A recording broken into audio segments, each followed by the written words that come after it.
ინგა გრიგოლია,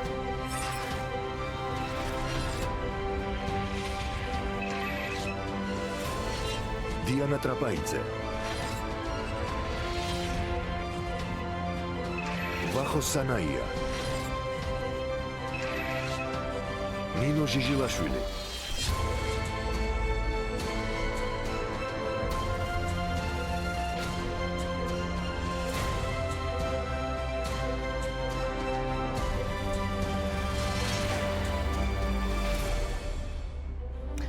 საღამომშვიდობისა, ასეთი ინტერვიუ ჯერ არც ერთი შინაგან საქმეთა მინისტრისგან ჩვენ არ გქონია.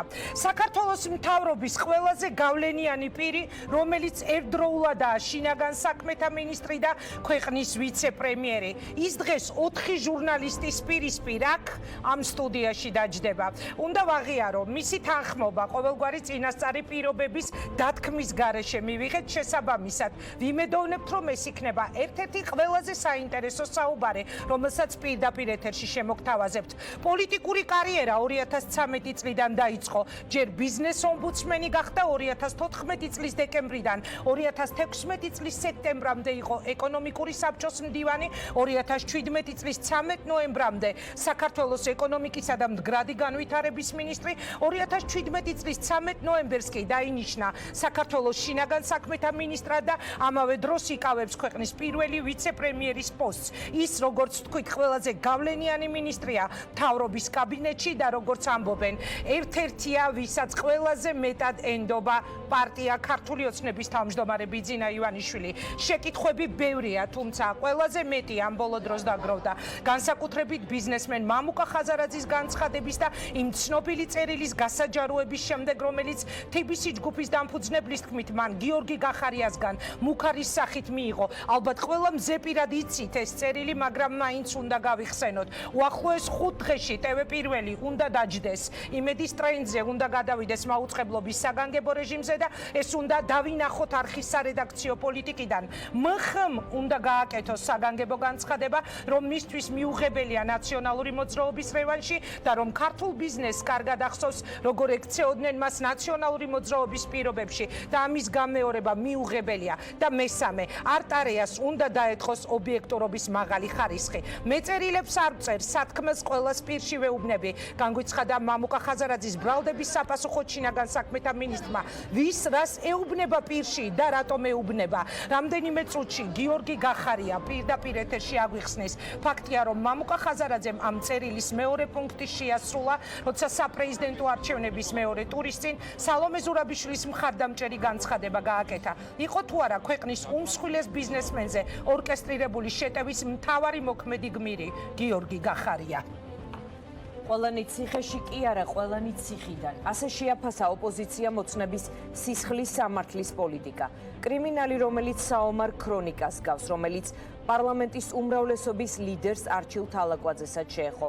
ახლებური სეგრეგაცია, ჩვენი და თქვენი დამნაშავეები, 90-იანი წლების დაბრუნება. ეს არის ის, რაზეც დღეს პარლამენტში მსჯელობდნენ. პრემიერ-მინისტრმა ნაციონალურ მოძრაობას ნულოვანი ტოლერანტობის პოლიტიკა შეახსენა. გვამებს მალავდით, სტატისტიკას კი არა, ამბობს მამუკა ბახტაძე.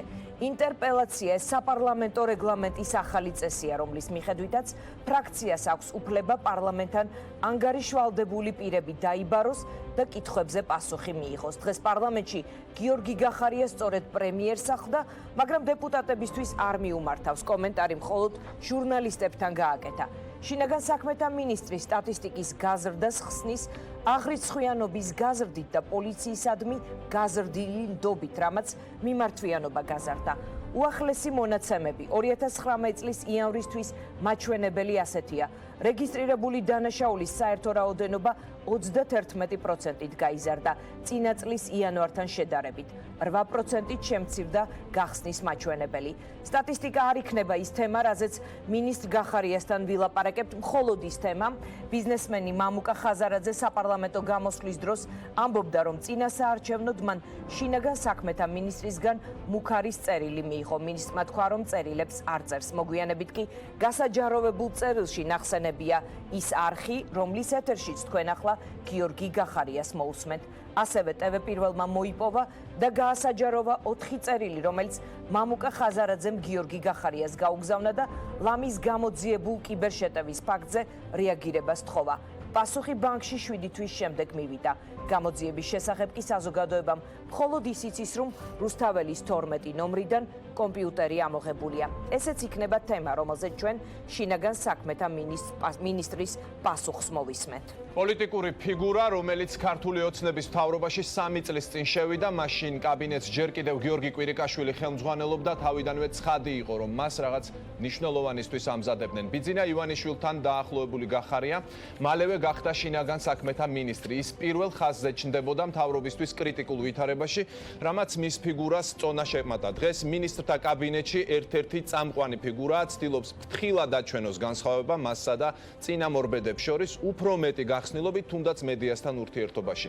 და აჩვენოს, რომ პასუხი ყველა შეკითხვაზე აქვს.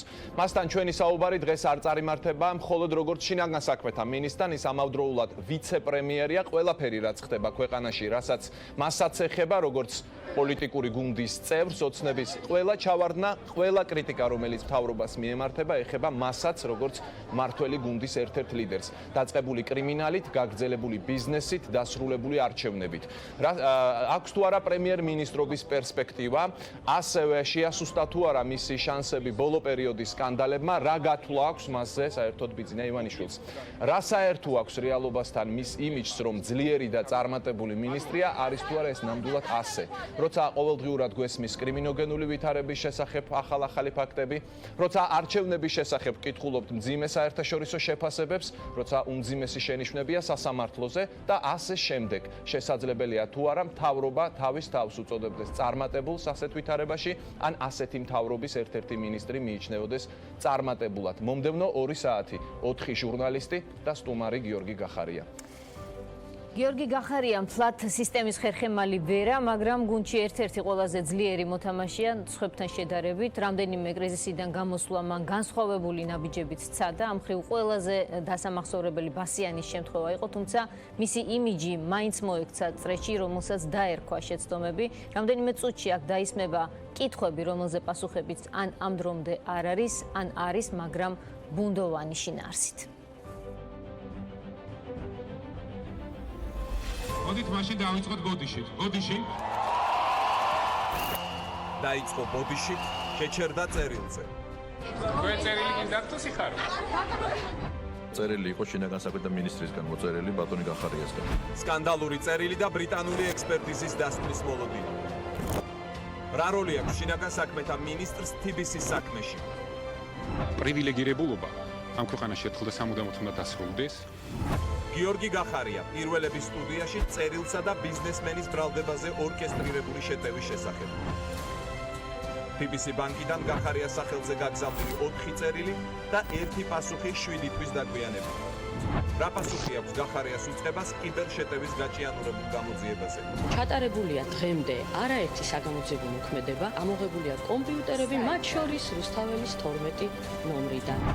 გასროლის თქმა შუადღის 3 საათის ლიბერტი ბანკის ფილიალი დააყაჩაღეს. ბანკზე როგორ გრძნობს თავს კრიმინალი მინისტრ გახარიას პირობებში? ქართული ოცნების გუნდში მოთამაშე მინისტრი, რომელსაც რამდენჯერმე ჰქონდა პრემიერ-მინისტრობის პერსპექტივა.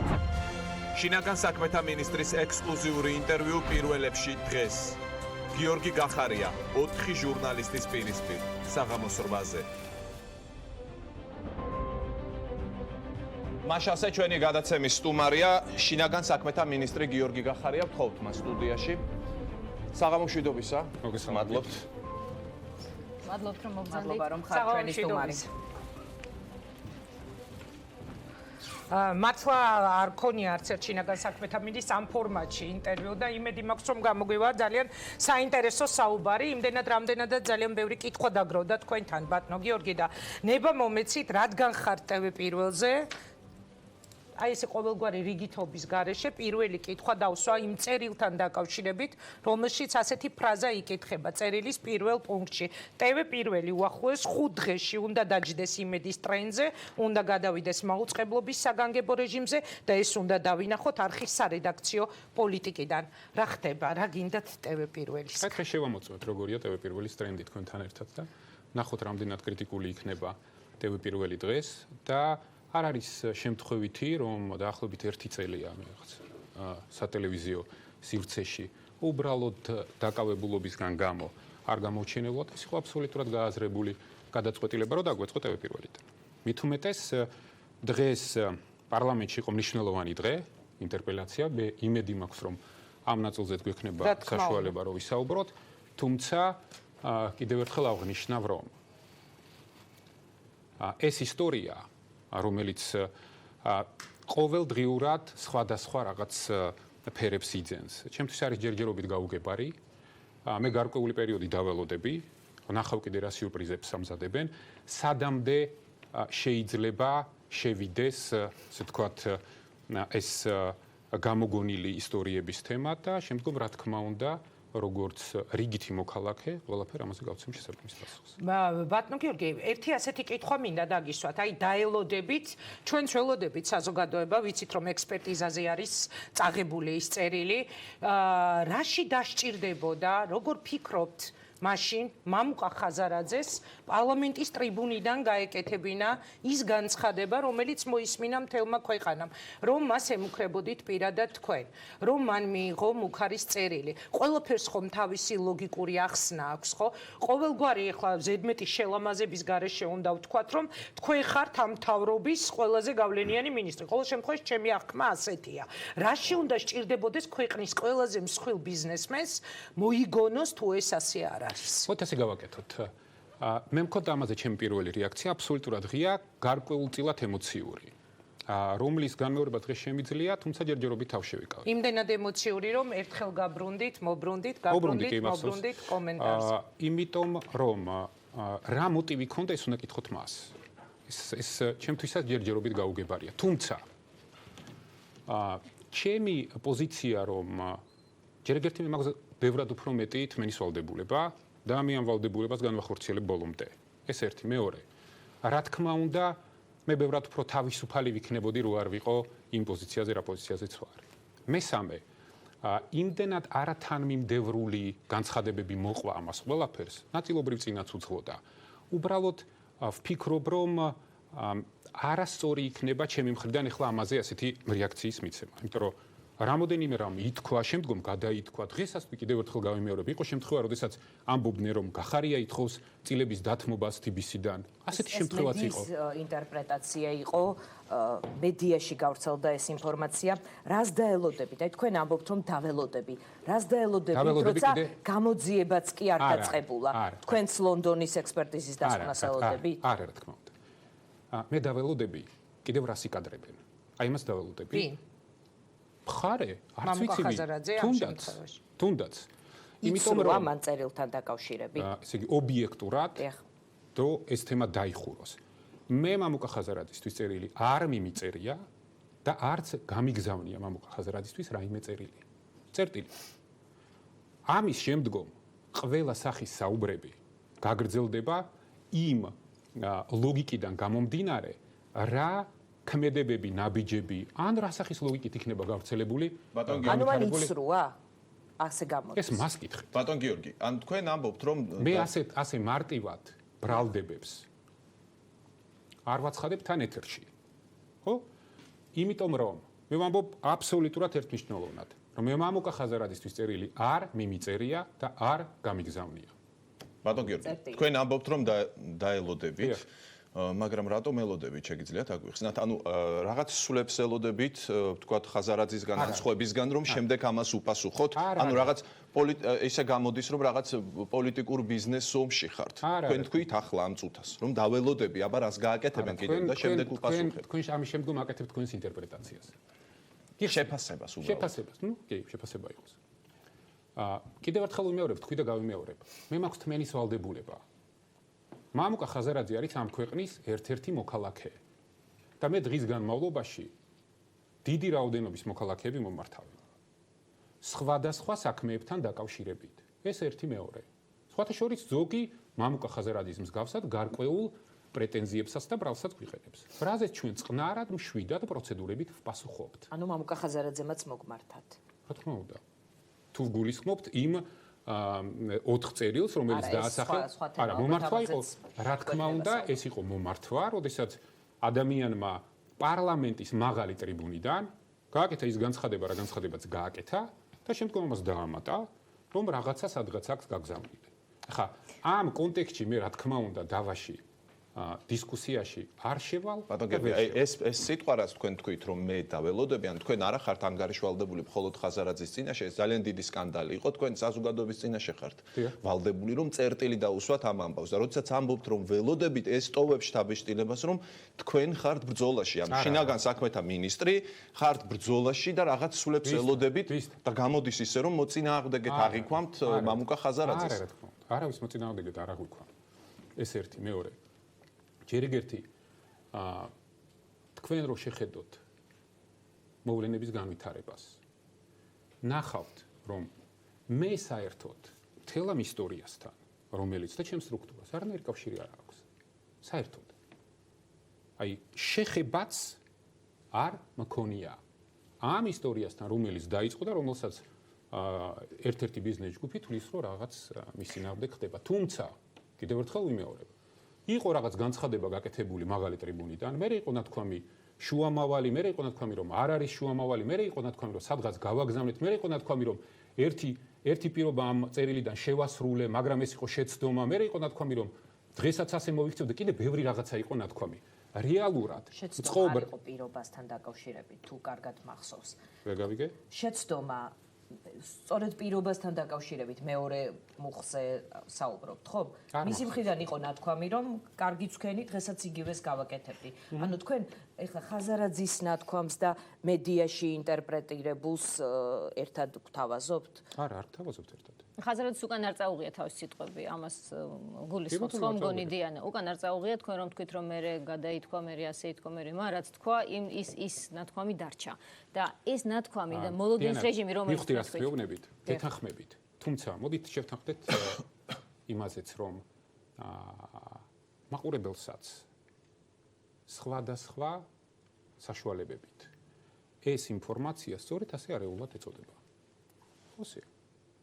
და შესაბამისად შემდგომ უკვე განმარტებების ან ინტერპრეტაციების საშუალებით ხდება გარკვეული აქცენტების გაკეთება. ეს ხელოვნები ხარ თქვენს გესმით და მეც მესმის. ამიტომ ვთქვი მე რომ ყველანაირი ასე ვთქვათ აქ საერთოდ კონფლიქტის არსიც არ არსებობს. და როგორც ჩანს და სულ უფრო და უფრო ვწმუნდები იმაში რომ ჩემი პირველი რეაქცია იყო ყველაზე სწორი. და ის შეფასებები რომელიც მე გავაკეთე ყველაზე სწორი. დღეს მე იმ პოზიციაზე ვრჩები და ამიტომ არანაირ დისკუსიაში არ შევიდე. მოლოდინი რამდენად სასარგებლოა თქვენთვის. ერთ მნიშვნელოვნად ეს არ არის წერილი რომელმაც თქვენ სიხარული მოგიტანათ ხოლმე სულ მცირე. თქვენი იმიჯი დააზიანა. თუმცა ვერ ვიტყვით რომ ზუსტად ისეთია ვთქვათ თქვენ შესახებ ცოდნა და თქვენ შესახებ შთაბეჭდილება რიგით მოქალაქეებში როგორც შეიძლება იყო ამ წერილის გამოქვეყნებამდე. ბევრი ეჭვი გაჩნდა კითხვის ნიშნები გაჩნდა ის რომ თქვენ ელით და არ ხართ აქტიური ამ პროცესში. აც ცდილობთ დაასაბუთოთ რომ ეს თქვენ არ გეკუთვნით. რაიმე ფორმით როგორმე მე არ ვიცი როგორ შინაგან საქმეთა მინისტრი ხართ თქვენ ალბათ ჩემს უკეთ გეცვენებოთ ეს როგორ ეს არ გაზიანებთ. აი და შესაბამისად ეს არ აჩენს იმის ეჭვს რომ ამბობთ რომ ველი რომ რაღაც ისე არ არის როგორც გეტყვით რატო როგორია ჩემი ხედვა. მე ვყურებ ცოტა უფრო გრძელვადიანში. მე არ ვარ მგრძნობიარე და დამოკიდებული მოკლევადიან ეფექტებზე. და შესაბამისად ჩემთვის ხვალ ზეგ რა ინტერპრეტაციები მიეცემა ამას და რა აღქმა იქნება ამას არ აქვს ჩემთვის მნიშვნელობა. მოკლევადიან ეფექტები განსაზღვრავს ხომ ბატონო გიორგი? დღეს თქვენ თუ იმიჯი შეგელახებათ გრძელვადიანშიც ასე დარჩევით საბრალოდ. გრძელვადიან რეალობა, გრძელვადიან აღქმას განსაზღვრავს ობიექტური რეალობა. სხვა არაფერი. მერწმუნეთ. და ეს ობიექტური რეალობა, როდესაც გამომჟღავნდება და დღეს იქნება თუ ხვალ იქნება გამომჟღავნდება. მე უბრალოდ სხვა პოზიციიდან ვსაუბრობ. მე ვსაუბრობ რომ მე არ მჭირდება არაფრის გაკეთება. არ მჭირდება უბრალოდ. იმიტომ რომ ვიცი მოქალაქეებს ბატონო გიორგი რომ ვიცოდეთ. ბატონო ახთან ხო გიფასუხეთ ამაზე? არა, სხვანაირად დაგისვამთ ახლა მაშინ კიდევ შეკითხვას, იმიტომ რომ არ იყო ბოლომდე პასუხი ჩემი აზრით. წერტილია, თქვენი საყვარელი სიტყვა წერტილი, ვინ უნდა დაუსვას ამ ამბავს. თქვენ ხაზარაძემ თქვა ის, რაც თქვა, თქვენ გაქვთ უზარმაზარი პასუხისმგებლობა და უზარმაზარი თანამდებობა. ხელისუფლებამ უნდა უპასუხოს დამაჯერებლად ხალხს. ეს წერილი დაიწერა თუ არა, ასეთი მოთხოვნები იყო თუ არა. ხაზარაძემ კი არ უნდა ამტკიცოს, ახლა არ ახართ იმ მდგომარეობაში, რომ ხაზარაძემ ამტკიცოს და თქვენ ასე ვთქვათ, დაელოდოთ, როგორც თქვით. თქვენ უნდა აუხსნათ საზოგადოებას, რომ ეს არ იყო სიმართლე და დღეს საზოგადოებას რაღაც ნაწილს სჯერა, რომ ეს წერილი ნამდვილად თქვენ დაწერეთ და რაღაც ნაწილი ფიქრობს დაწერეთ თუ არ დაწერეთ ასეთი წერილი. წერტილს ვინ დაუსვამს ამას? თქვენ შეგიძლიათ ეს წერტილი დასვათ? ვახტანგ. შეხედეთ, მე არაფერი ინტერპრეტაცია არ მიმიცია. მე გითხარით, რომ მსგავსი წერილი მე არ დამიწერია და არ გამიგზავნია. ხა აღარ გავიმეორებ კიდევ ერთ ფრაზას. არავინ იტყოდა ბატონ გიორგი, რომც დაეწერა, არავინ არ რატო ფიქრობთ ასე? რატო ფიქრობთ? იმიტომ რომ ეს არის საშინელი წერილი, ამაზე არავინ ამას არ აღიარებს დედამიწის ზურგზე, რომ მსგავს წერილებს წერს და მე არ მიკვირს დაწერეთ თუ არ დაწერეთ, მაინც არ იტყოდით ამას ახლა აქ პირდაპირ. არ ვიცი. მაგრამ თქვენ უნდა დაამტკიცოთ, რომ ეს წერილი არ ყოფილა, საერთოდ ეს ისტორია ამით არ ყოფილა, ეს ვალდებულება გაქვთ. ხელისუფლება, რომელიც ასე ვთქვათ, ეჭვმიტანილია საზოგადოების მხრიდან, რომ ასეთ წერილებს წერს. მოდით ახლა ასე ვთქვათ. შეხედეთ, ამ წერილის ერთ-ერთი ობიექტი ყავით თქვენ. დიახ. ხოსიო? დიახ. თქვენზე ზეწოლა განხორციელდა. არა, ჩვენზე არ განხორციელებულა, მაგრამ ბატონო გიორგი, იმ საქმეში რის გამოც დაუშვათ მიდის მთელი ეს სკანდალი და დაიწყო, მე მოგვიანებით ამაზეც მინდა, როცა ვახოს კითხვას უპასუხებთ, რომ ვისაუბროთ, იმ საქმეში ფიგურირებს ვწ, ანუ ვახტანგ წერეთელი, რომელიც არის ამ ტელეკომპანიის დამფუძნებელი და მისი კომპანიები, ანუ როცა რომელ საქმეზე ვსაუბრობთ? საქმეზე, რომლითაც დაიწყო მამუკა ხაზარაძეზე ხელისუფლების შეტევა. აი, იცით ბატონო გიორგი, არ გიწოდე ჩვენ ანუ აი აი სამბავი რასაც წინ მე მგონი წერილზე საუბრობთ. არა, გეტყვით, ანუ რა კავშირია ოტევ პირველთან, რომ დავასრულებ და ვახო უკაცრავად განმარტება გახდასაჭირო, ხო? ანუ და დავკონკრეტები და ვინაიდან ამ წერილში საუბარი იყო ოტევ პირველზე და საქმეში, რომლითაც დაიწყო, როგორც მამუკა მოწოდა ორკესტრირებული შეტევა TBC-ის დამფუძნებლებზე, ამ საქმეში არის ვწ, ანუ ჩვენი დამფუძნების სახელი და გვარი და მისი კომპანიები ლოგიკურად რატომ არ უნდა დაუშვათ მე როგორც ერთმა რიგითმა თანამშრომელმა ან სხვამ, რომ აი ამ გზით შეიძლება ვიღაცა მოქმედებდეს, ზემოქმედებდეს ტელეკომპანიაზე. მოდით ასე გავაკეთოთ. რეალურად. ანუ შვიდად იყავით, თორე შენს დაგიბარებ დაკითხვაზე, აი მოკლედ ამას დავარქმევ. რეალურად. მაშინ ამ წერილს მამუკა ხაზარაძის კი არ გავგზავნიდნენ ვწს. ხო? ლოგიკურია. ისიც ჩემი მეზობელია სხვათა შორის. რა არის ეს რა მაყურებლის საინტერესო იქნება. მამუკა ხაზარაძე კი უკაცრავად გაწყვეტებთ. გიორგი გახარია, ჩვენი დამფუძნებელი ვწ. ბადრი ჯაფარიძე, გია ხუხაშვილი, ყველა იმ ცხოვრობენ ამ საოცარ კორპუსში.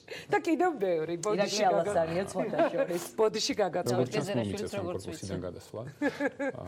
ესე იგი ვახტანგ მესმის თქვენ რასაც ამბობთ. და რა თქმა უნდა ეს ვალდებულება არსებობს და გარწმუნებთ, რომ ეს ვალდებულება იქნება შესრულებული. არ მინდოდა და არ ფიქრობდი, რომ ახლა პირველი თემა იქნებოდა მაინდა-მაინც ეს. ოკეი, მისაღებია დავიწყეთ ამით, იმიტომ რომ დღეს რაღაც კრიმინალის თემაა და მე შინაგან საქმეთა მინისტრი ვარ, ხო? არც შემდეგი კითხვა კრიმინალზე იქნება. არც ეროვნული ბანკის პრეზიდენტი ვარ და არც მთავარი პროკურორი. ეს წერილიც თუ დადასტურდა, ესეც კრიმინალი გამოდის. რა თქმა უნდა, თუ არ დადასტურდა, ცილისამებაც კრიმინალია. ხოსია. ეხლა შეხედეთ. რახან ამ თემაზე დავიწყეთ საუბარი. მე რწმუნეთ, რომ მთავრობა ამ თემასთან დაკავშირებით ზუსტად ისე ფრთხილად გააგრძელებს მოქმედებას, როგორც მოქმედებდა ბანკთან დაკავშირებით. აი შეხედეთ. კიდევ ერთხელ ვიმეორებ, ხაზგასმით არ მინდოდა ამ თემაზე საუბარი. აი გულწრფელად ვამბობ, რომ ვთვლი რომ შეხედეთ, არც ერთ რაკურსში შინაგან საქმეთა სამინისტროს ეს საკითხი არ ეხება. ეს წერილი რო არ ყოფილიყო და მისი ავტორობა ეგრეთ წოდებული fake წერილს ვეძახი მე ამას და დავამკვიდროთ შეიძლება ეს ტერმინი. ეს fake წერილი რო არ ყოფილიყო და მისი ავტორობა ვიღაცას ჩემთვის რო არ დაებრალებინა, გიორგი ხარისერთ ამ თემაში არ იქნებოდა. ხომ მეთანხმებით? ხო, ნუ იმ ტრიბუნიდან გაისმა თქვენი სახელი და გვარი. მაგრამ აქამდე ამის შემდგომ გავხდი იძულებული რაღაცაში უბრალოდ ჩამეხედა, მენახა უბრალოდ რა ხდება. თან დამეთანხმებით რომ რაღაც გამოცდილება მაქვს ძველი ცხოვრებიდან, ხო? ბოლო-ბოლო ეკონომიკის მინისტრი ვიყავი და ეკონომიკური საბჭოს ბიზნეს ომბუდსმენი იყავ. და ასე შემდეგ. და თან როგორც ვიცით უკაცრავად აი ჩაგეჭრებით რაღაც კონკრეტულ საუბრებსაც დასწრებული ხართ ივანიშვილთან ერთად ხაზარაძე ჩხარტიშვილი მან თქვა თვითონ რომ ივანიშვილმა რომ ასეთი დავები ჩემთან ეხილებოდაო და მისგან არ მომსმენია პასუხად შეხედეთ რაღაცები ნამდვილად იცით ანუ ჩვენ გიდასტურებთ რა გიღასე ესმის რო მოშვებიან მაგრამ არა ნახეთ კომენტარი დაგვიწერეს ახ ჩვენ ამასაც ვადევნებთ ესე ჩვენს ცილის წამებაზე რომ თქვით ცილის წამება არ არის კრიმინალიო და ამას ვკითხულობდი ასე რომ არა ადმინისტრაციული დანაშაულია სამართლის არ არის ისეთი დოზის კრიმინალია შევადაროთ ერთმანეთს წერილი ვინმე დაწერა ვინმე სწორედ ამიტომ იყო გაკეთებული ის რაც იყო გაკეთებული ერთმნიშვნელოვნად ჩემთვის დღეს ფაქტი არის შემდეგი ამ წერილით და წერილის ისტორიით ერთმნიშვნელოვნად აქცენტების გადატანა მოხდა შინაარსობრივი განხილვიდან fake news-ზე და ეს მიზანი მიღწეული იყო მარტივია ვიჯექით პარლამენტში მსჯელობდით სერიოზულ საგანზე ქვეყნისთვის მნიშვნელოვან პროექტზე უცებ ჩნდება fake წერილი და აქცენტები გადადის სხვა რამეზე. რა იყო იმ დღის მთავარი თემა? იმ დღის მთავარი თემა იყო ერთ-ერთი მსხვილი ბიზნეს ჯგუფი და მისი რაღაც გარკვეული პოზიციები და პარლამენტში ამ პოზიციების დაცვა. უცებ ჩნდება fake წერილი, რომლის საშუალებითაც დღის ნიუსი ხდება რა? წერილი მედიაზე ეწოლა ხოსია. დიახ, წერილს თუ გავყვებით ეს ასე. კი ბატონო, და შემდგომ წერილის ავტორი. ეხლა შეხედეთ. არის წერილი, რომელსაც არ აქვს არანაირი რეკვიზიტი. ხოსია. ეხლა თქვენ მეტყვით რომ რა თქმა უნდა, როგორ უნდა კონდეს რაიმე რეკვიზიტი, ბატონ გიორგი, ეხლა რაზე ვსაუბრობთ? აი, მე რომ დავწერო ასეთი წერილი და ვინმეს გავუგზავნო, რა რეკვიზიტი უნდა დავიტანო? არა, როცა ამბობთ, ეს არ არის არგუმენტი, რასაც თქვენ ამბობთ. ვინ მოაწერს ხელს ფაქსიმილეს და არ ტყავს თუ რას უზამს? ასეთი წერილები ასე იწერება. ჩემთვის ბევრი წერილი გამოგზავნიათ ხელნაწერი ვახტანგ. ბევრი წერილი გამოგზავნიათ ხელნაწერი. ხელით დაწერილი, ანუ რომელიც გაშიფრვადია. ელემენტარულია.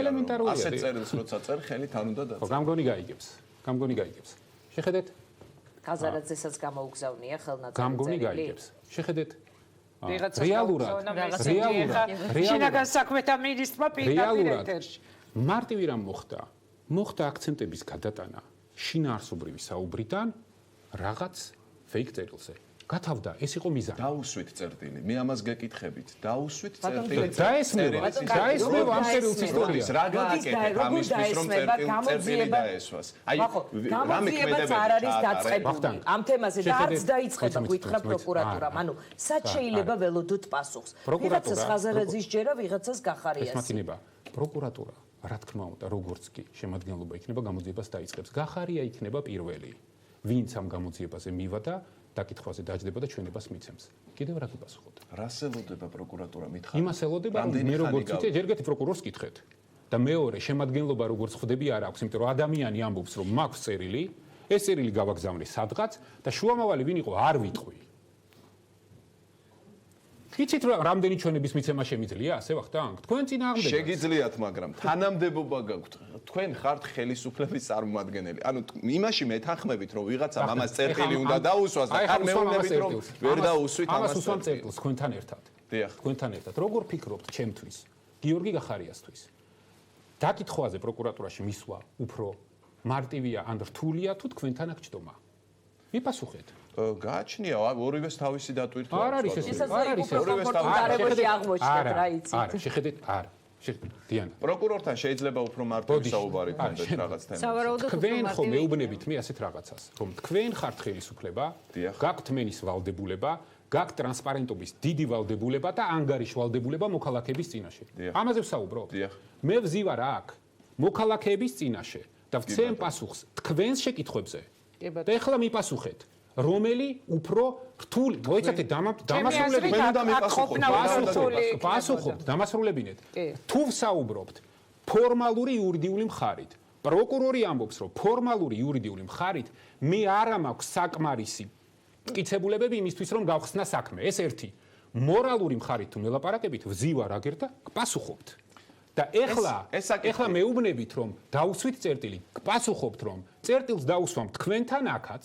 თუ გინდათ ბატონი ხაზარაძის მოიყვანეთ აქ და დაისვით და მეორე როგორც კი ფორმალური იურიდიული მხარე დადგება, ისიც არ მაქვს პრობლემა მივალ პროკურატორში და იქაც გავსեմ პასუხს. მესმის, მაგრამ აი იცით რა შეა პრობლემა? დიახ. უამრავი ასეთ საქმეა და გადაცემის სრულობისას კიდევ გავიხსენებთ. სადაც პასუხები არა გვაქვს. აი ახლა თქვენსაც გვეუბნებით, ეს არის პასუხი არა აქვთ მოქალაქეებს.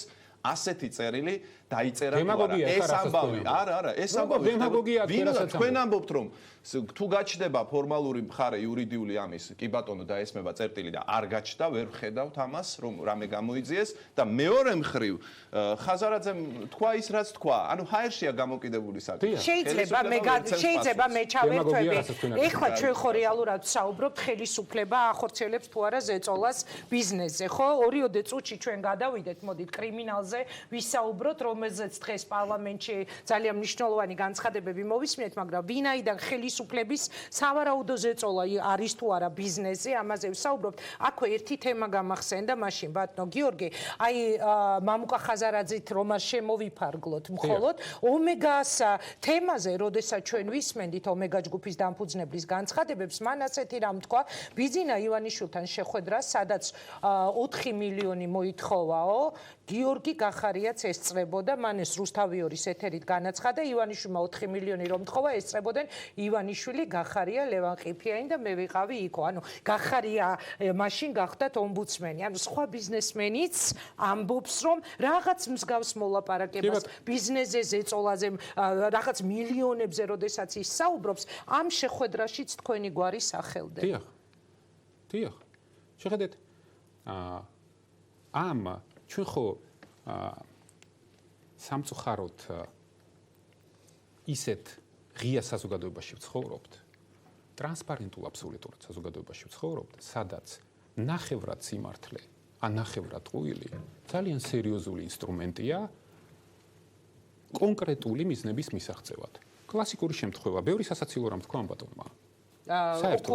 ბევრი სასაცილო რამ თქვა ამ ბატონმა. მთლიანად ამ ისტორიის პროცესში არ ზღირს ახლა ამ სისულელეების კომენტირება. თუმცა ის თქვა ბატონო გიორგი, რომ არჩევნების წინ პირობა წამიყენეს, მოითხოვეს, რომ თუ მე მხარდასაჭერ განცხადებას გავაკეთებდი ხელისუფლების სასარგებლოდ, ამ შემთხვევაში პრობლემა მოიხსნებოდა. ამ ნაწილში ნახევარი სიმართლე არის. ერთ შეხვედრაზე შემთხვევით ვარ ნამყოფი, უბრალოდ ისე მოხდა, მაშინ ომბუდსმენი ვიყავი მართლა. ამ ბატონს ჰქონდა სერიოზული პრობლემები ბიზნესთან დაკავშირებით, ეს იყო ადგილობრივი წარმოება და მე როგორც ბიზნეს ომბუდსმენმა შემდგომ მასთან გავაგრძელე, ერთხელ მქონდა შეხვედრა თუ ორჯერ, თუმცა ჩემი თანამშრომლები მას ემუშავებოდნენ იმისთვის, რომ ადგილობრივ წარმოებას დავხმარებოდეთ. როდესაც ალბათ რომ გაირკვევა ეს ყველაფერი, მაშინ ჩვენ ბიზნეს ომბუდსმენის აპარატმა საკმაოდ სერიოზული სამუშაობა გაწია იმისთვის, რომ ამ კომპანიას დახმარებოდა.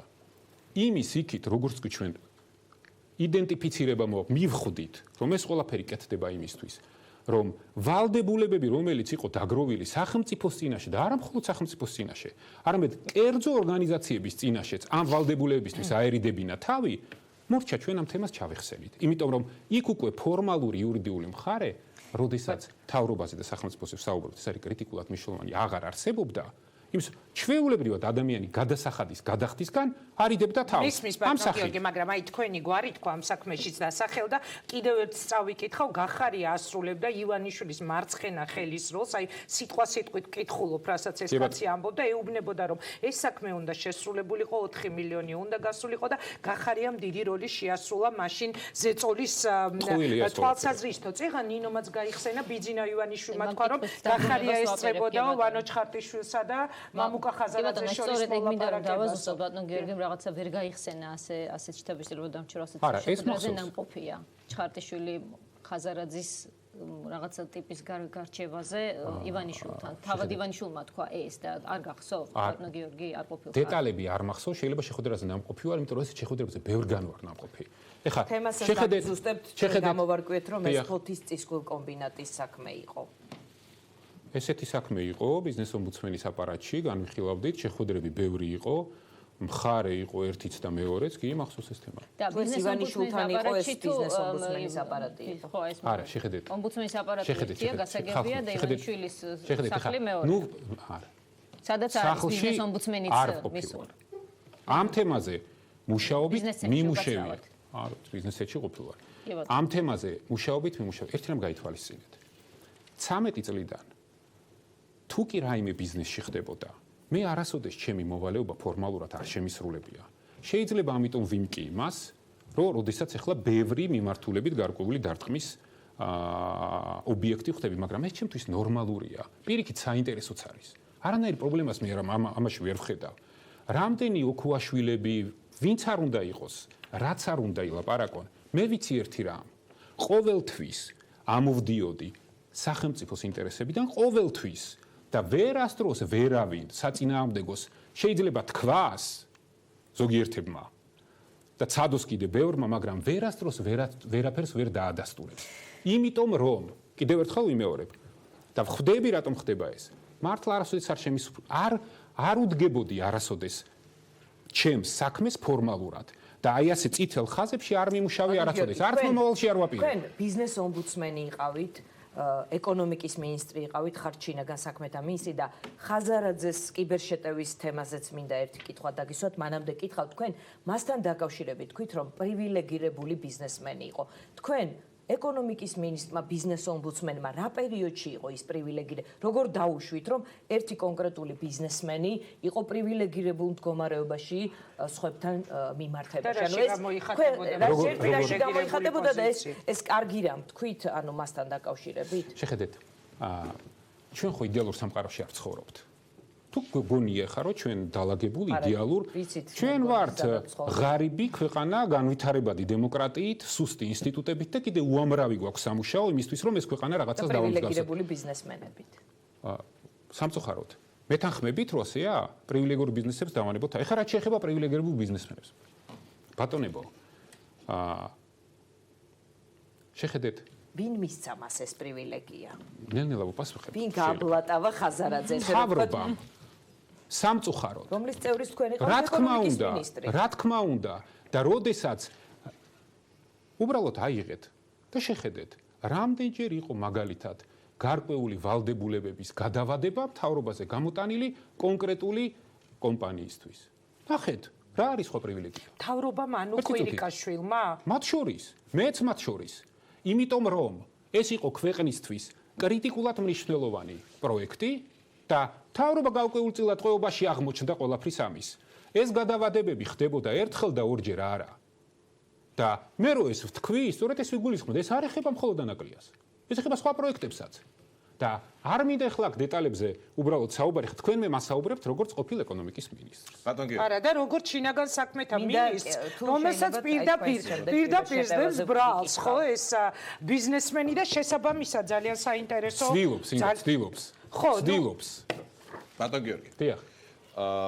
ხაზარაძეზე პირდაპირ ასე არ გითქვამთ, ეს უნდა დადგინდესო, მაგრამ შინაარსი ეს იყო რომ ხაზარაძე ცრუობს. ოქუაშვილზე თქვით პირდაპირ რომ ის ამბობს ტყუილს, მაგრამ მაშ რა იყო ის ფარული ჩანაწერები, რომელსაც ჩვენ ვისმენდით, აი ესე სერიებად ვისმენდით ფარულ ჩანაწერებს და შემდეგ ლევან ყიფიანის განცხადება იყო, რომ ჩვენ უბრალოდ არა, რატო ერთი და იგივე ბიზნესის და ხელისუფლების ამბავია. და შემდეგ ლევან ყიფიანმა თქვა, რომ ჩვენ უბრალოდ დუბლებს წერდითო იქო და რაღაცებში ვარჯიშობდიო. პრემიერ-მინისტრს, სადაც ბატონი ვიცე-პრემიერის ბრძანდებოდა შინაგან საქმეთა მინისტრი, გაახსენეს სწორედ ფარცხალაძე სარდაფი ყოფილი მინისტრი, შემთხვევით არ დაუსვამს. ანუ ეს ყველაფერი არ იყო. კრიმინალზე საუბრის. ეს ყველაფერი ხუილი იყო ბატონო. შეხედეთ. მოდით ჩვენ ხო გვინდა რომ ობიექტურ რეალობაზე ვილაპარაკოთ. რასაკვირველია. შევთანხმდით. შეხედეთ. ბიზნესი და სახელმწიფოს ურთიერთობის ანატომია შეიძლება რამოდენიმე ადამიანმა იცის შემზე უკეთესად დღეს ამ ქვეყანაში. ობიექტური რეალობიდან გამომდინარე გეუბნებით, რომ დღეს სახელმწიფოს ერთადერთი ინტერესია ბიზნესის მხარდაჭერა, იქ სადაც ბიზნესი ამის საშუალებას იძლევა, ერთი და მეორე, ხშირ შემთხვევაში სამწუხაროდ ზოგიერთი არაკეთილსინდისიერი ბიზნესის წარმომადგენელი ამას იყენებს კონკრეტული პირდაპირ ფინანსური ინტერესებისთვის, გარკვეული ვალდებულებიდან თავის ასარიდებლად გადასახადად და ასე შემდეგ კიდე ბევრი რაღაცა ხდება. ეს არის ჩვეულებრივი პროცესი ვახტანგ. თქვენ რომ ერთი დღე მაინც გემუშავათ ბიზნეს ომბუდსმენის აპარატში, ნახავდით რომ 10 მოსული განცხადებიდან 5 არის მცდელობა დაზარალებულად დავასრულებთ შეიძლება. დაასრულეთ, არ გიშლით ხელს. თავის გასაღების ეს ერთი, მეორე, მარტივი ინსტრუმენტები არსებობს. ამის გარკვევის, ხო? ჩვენ ხარ რაზეც საუბრობთ. თქვენ ცდილობთ გარკვეული ჭორებით ჩვეულებრივად როგორ იყო ფარული ჩანაწერები ვნახეთ. კაცი იძახდა სარდაფში ჩამიყვანესო, შემდეგ შევიდა პროკურატურაში, იქიდან გამოვიდა და თქვა, რომ დუბლებს წერდიო და ცოტა სასაცილო ისტორია გამოვიდა. და მას კითხეთ, მე რას მეკითხები? მას ვკითხავთ, მაგრამ თქვენ ხელისუფლების წარმომადგენელი ხართ. ხომ ამბობთ, რომ ბიზნესი ცდილობს რაღაცას ხელისუფლებასთან მუდმივად, როგორც ბიზნეს ომბუდსმენი შემომდიოდა წერილებიო, მაგრამ მე როგორც ჟურნალისტი სხვა რამე მაინტერესებს ხელისუფლებისა და ბიზნესის ეს ურთიერთობა მთავრდება თუ არა ვიღაცის სარდაფში ჩაყვანით, ამას გეკითხებით. ანუ აქაც ჩვენ უნდა ვიმარჩიელოთ, იყო ის კაცი სარდაფში თუ არ იყო, თუ ყიფიანის იმ ჩვენებას უნდა დაუჯეროთ პროკურატურიდან რომ გამოვიდა. აი, აქაც იგივე პრობლემასთან, იმავე პრობლემასთან მივედით, რასაც ხაზარაძის შემთხვევაში ვამბობთ. ეს თქვენი ახმების თემა. აქაც არ არის პასუხი. ეს თქვენი ახმების თემა. მე მგონი თემა უნდა შევცოთ, ვერ მოვასწრებთ უკაცრავად, იმიტომ რომ ობიექტური რეალობა რა არის? 2012 წლამდე 10000 შემთხვევა ქონების გადაფორმების და მიდით და ეხლა ნახეთ. ჩვეულებრივი თემა, თქვენ არ გინდათ რუტინული სამუშაო გააკეთოთ, წახვიდეთ და მოიძიოთ ინფორმაცია და გირჩევნიათ ვიღაცის ფარულ ჩანაწერებს მოусმინოთ. და მე გამოხვიდეთ და ამით თქვათ, რომ ეს არის ინფორმაცია. რა დოკუმენტები ვახტანგ? აი, გეკითხებით. ლევან ყიფიანი, შინაგან საქმეთა მინისტრს გეკითხებით. დიახ. ყავდათ თუ არა იმ სარდაფში ჩაყვანილი. აი თქვენ ზუსტი პასუხი გააქვთ ამაზე. რაზე? სარდაფში ჩაიყვანეს თუ არა ადამიანი და გაუწორდნენ თუ არა. ეს არის გამოძიების დასადგენის საკითხი და ლევან შეიძლება გაგრძელდეს. აი რამდენიც ფორმალური იურიდიული საფუძველი ამ გამოძიების არსებობს.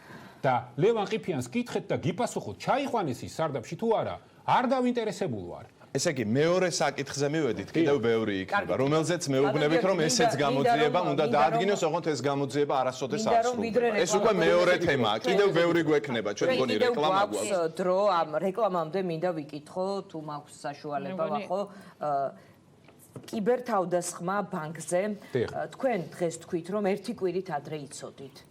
აიცოდით ერთი კვირით ადრე ან ცოტა უფრო ადრე, როდესაც 2018 წლის 16 ივლისს მოხდა კიბერშეტევა და 17 ივლისს გამოგიგზავნეს წერილი. ერთი კვირით ადრე რა იცოდით? და თუ იცოდით, რატომ ვერ აღკვეთეთ ისე რომ ამ ასეთი მსხვილი საფინანსო ინსტიტუტის ბაზაში შეღწევა არ ცდელობა არ ყოფილიყო? აბა მითხარით რა მოხდა? TBC-სთან დაკავშირებით რა მოხდა? და მე ვილაპარაკოთ ახმები როგორია. ჩვენ წერილის შედეგად ვიცით რა მოხდა და თქვენი პასუხის ასევე გაგზავნილი ეთერში გქონდა, ვიცით ზუსტად რა ეწერა ორივე წერილში. რაღაც ხუთივეში. ხუთივეში რატო? 4 გამოგზავნილი, ერთი უკან დაბრუნებული პასუხი სამინისტროდან. დააზუსტეთ კი. მომეწონა. შეხედეთ? გამოგცა და შეხედეთ ვიცი წერილები კარგად ვიცი. ესე წერილების წერა ხელოვნებად ცოტა მეორე მხარეს უფრო განვითარებული ყოფილა. 5 წერილი, 6 წერილი, 4 წერილი ხო. შეხედეთ. ის ოფიციალური მიმართვაა შინაგან საქმეთა მინისტრის სახელზე, როცა ასეთი ტიპის დანაშაულის თუნდაც ცდელობას აქვს ადგილი. რა თქმა უნდა, შეხედეთ. ეს იყო მცდელობა შეღწევის მცდელობა, რაც არის, რა თქმა უნდა, დანაშაული. ეს მცდელობა მოხდა თუ არ მეშლება 16 ივლისს და 17-ში მივიღეთ ჩვენ წერილი. რა ხდებოდა ამის წინ? აქამდე ჩვენ გქონდა სხვა მოქალაქის განცხადება, მისი ასე ვთქვათ, ელექტრონული სივრცის გატეხვის თაობაზე, შეღწევის თაობაზე და იქ გარკვეული манипуляციების თაობაზე. ეს იყო დაახლოებით აპრილი. და ჩვენ ამ თემაზე უკვე გამოწყება ქონდა დაწყებული სხვა საქმის ფარგლებში. იმ საქმის ფარგლებში ჩვენ უკვე იდენტიფიცირებული ქონდა რუსთაველის 12, იდენტიფიცირებული ქონდა კონკრეტული კომპანია და ამ კომპანიის კონკრეტულ კომპიუტერებზე მუშაობდით. რა დროსაც შემოვიდა TBC-დან ეს წერილი. სამი თვე მუშაობდით ისე, რომ იგივე ჯგუფს საშუალება ჰქონდათ ეს ვირუსების გაგზავნის მცდელობა გააგრძელეს, მოკლედ ამ დამთავრდა. დამთავრეთ. შეხედეთ.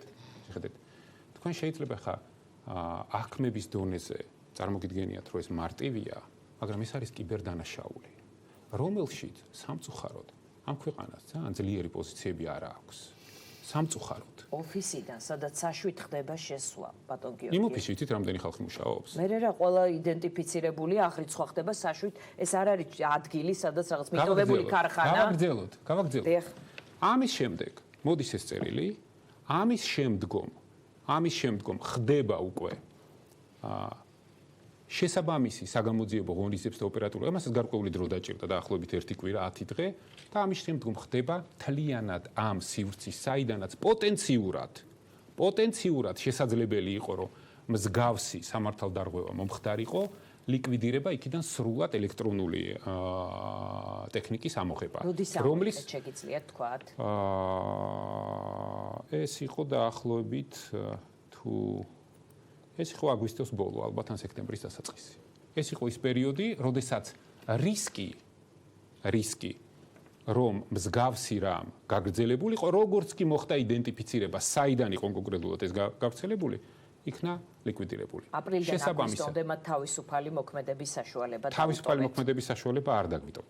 ყოველ შემთხვევაში TBC ბანკ შეუტიეს ფაქტია, ხომ და TBC ბანკს ცადეს შეტევა. თქვენ დაუშვით, მაგრამ კარდინეს ვიღაც IT სპეციალისტი არ დაგხვედრილიყო, არ ვერკვევი მე ამ კიბერდანაშაულის დეტალებში, მაგრამ ლოგიკურად ხვდები. ჩვენ ხო სამართლებრივ სახელმწიფოში ვცხოვრობთ. როგორ ფიქრობთ ახლა, ჩვენ რო რაღაცა მოგვეჩვენოს, ან თუნდაც ვიღაცა ბანკის ხელმძღვანელმა რომ მოგწეროს წერილი და თქვას, მე აი აქედან მივიღე და ვფიქრობ რომ თან ეს განცხადება არის ჩვენ ვფიქრობთ რომ იქიდან იყო მცდელობა, ჩვენ შეგვიძლია იქ შევარდეთ და ამოვიღოთ, ამას სჭირდება სასამართლოს განჩინება. ამ განჩინებას სჭირდება შესაბამისი სტანდარტით დასაბუთებული მტკიცებულებები. ეს პროცესია და ეს არ არის ასე მარტივად და ჩვენ შეიძლება 5 თვიანი იყოს. რომ თქვენ გაქვთ დასაბუთებული ეჭვი, რომ საიდანღაც იგზავნება ვირუსები, საიდანღაც არის კიბერდანაშაული, თქვენ უშვებთ რომ 3 თვე ამას მტკიცებულება ჭირდება ხალხო. ეს არ არის მარტივად. ეს არ არის ესე მარტივად რომ ჩვენ მივიდეთ მტკიცებულებების სწრაფად მოპოვება. ეს დასკვნა გავაკეთოთ. მტკიცებულებების მოპოვება კიბერდანაშაულის ნაწილში არის საკმაოდ რთული და ეს არ არის მარტივი.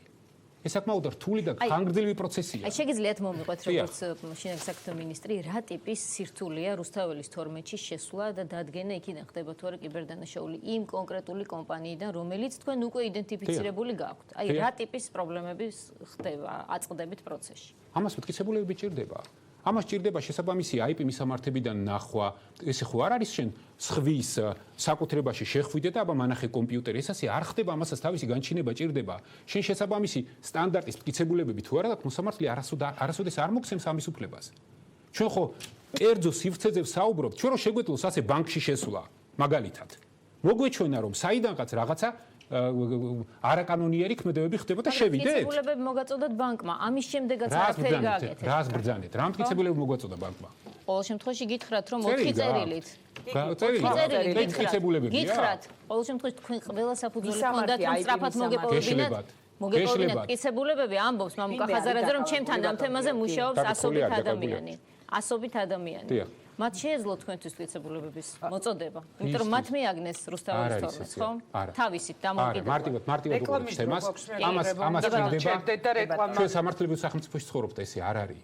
რომ ჩვენ შევიდეთ ახლა და ვიღაცების კომპიუტერები წამოვიღოთ. არ ხდება ესე. არა, მტკიცებულებების მოპოვება ხომ არ დაგაგვიანდათ, ხომ მხოლოდ ამას ვარ. თქვენ ბრძანეთ რომ დაკითხულები არიან, დაკავებული არა. გამორიცხავთ რომ ვინმე შეიძლება დააკავოთ ამ დარწმუნებული ვარ რომ დავაკავებთ. დარწმუნებული ხართ? ვინც არ უნდა იყოს ის? რა თქმა უნდა. არაერთხელ გამიგონია ესეთი შეკითხვა, აი ესეთი ღიმილით. დარწმუნებული ხართ რომ შეძლებთ და შემდგომ დაგვიკავებთ. კარგით, რეკლამაზე უნდა გავიდეთ, როგორც ბიზნეს ომბუდსმენმა ყოფილმა მშვენივრად იცით რეკლამის ფასი, ამიტომ გავალთ ახლა რეკლამაზე და რეკლამის შემდეგ უნდა ვისაუბროთ, რა ხდება ქვეყანაში, გაძარცვული მანქანები, გატეხილი სახლი, მომატებული კრიმინალი და როდესაც თქვენ ამბობთ, რომ სტატისტიკა ეს, იმიტომ რომ თქვენ ყველა დანაშაულს უკვე ღიად აცხადებთ, ეს ნიშნავს თუ არა იმას, რომ თქვენი წინამორბედი მინისტრი მალავდა ქვეყანაში, თუ კი ხდებოდა კრიმინალური ფაქტები. მოკლედ, გავდივართ რეკლამაზე, ვახოს ქონდა იმ დღეს სხვა შორის ძალიან საინტერესო გადაცემა კრიმინალურ შემთხვევებზე და ყველაზე მთავარი ის არის, რომ დღეს პარლამენტის ტრიბუნაზე გამოდიოდა უმრავლესობის ლიდერი, რომელიც ხელისუფლების წარმატებებზე საუბრობდა, ის ლიდერი, რომელსაც თავად სახლი გაუტეხეს და გაძარცვეს. არ მეღიმება ამ ამბავზე, უბრალოდ ის რომ ლაპარაკობდა, რომ ყველაფერი კარგად არის, ამაზე გამეღიმა. Გავდივართ რეკლამაზე და კვლავ შინაგან საქმეთა მინისტრთან ერთად დავბრუნდებით.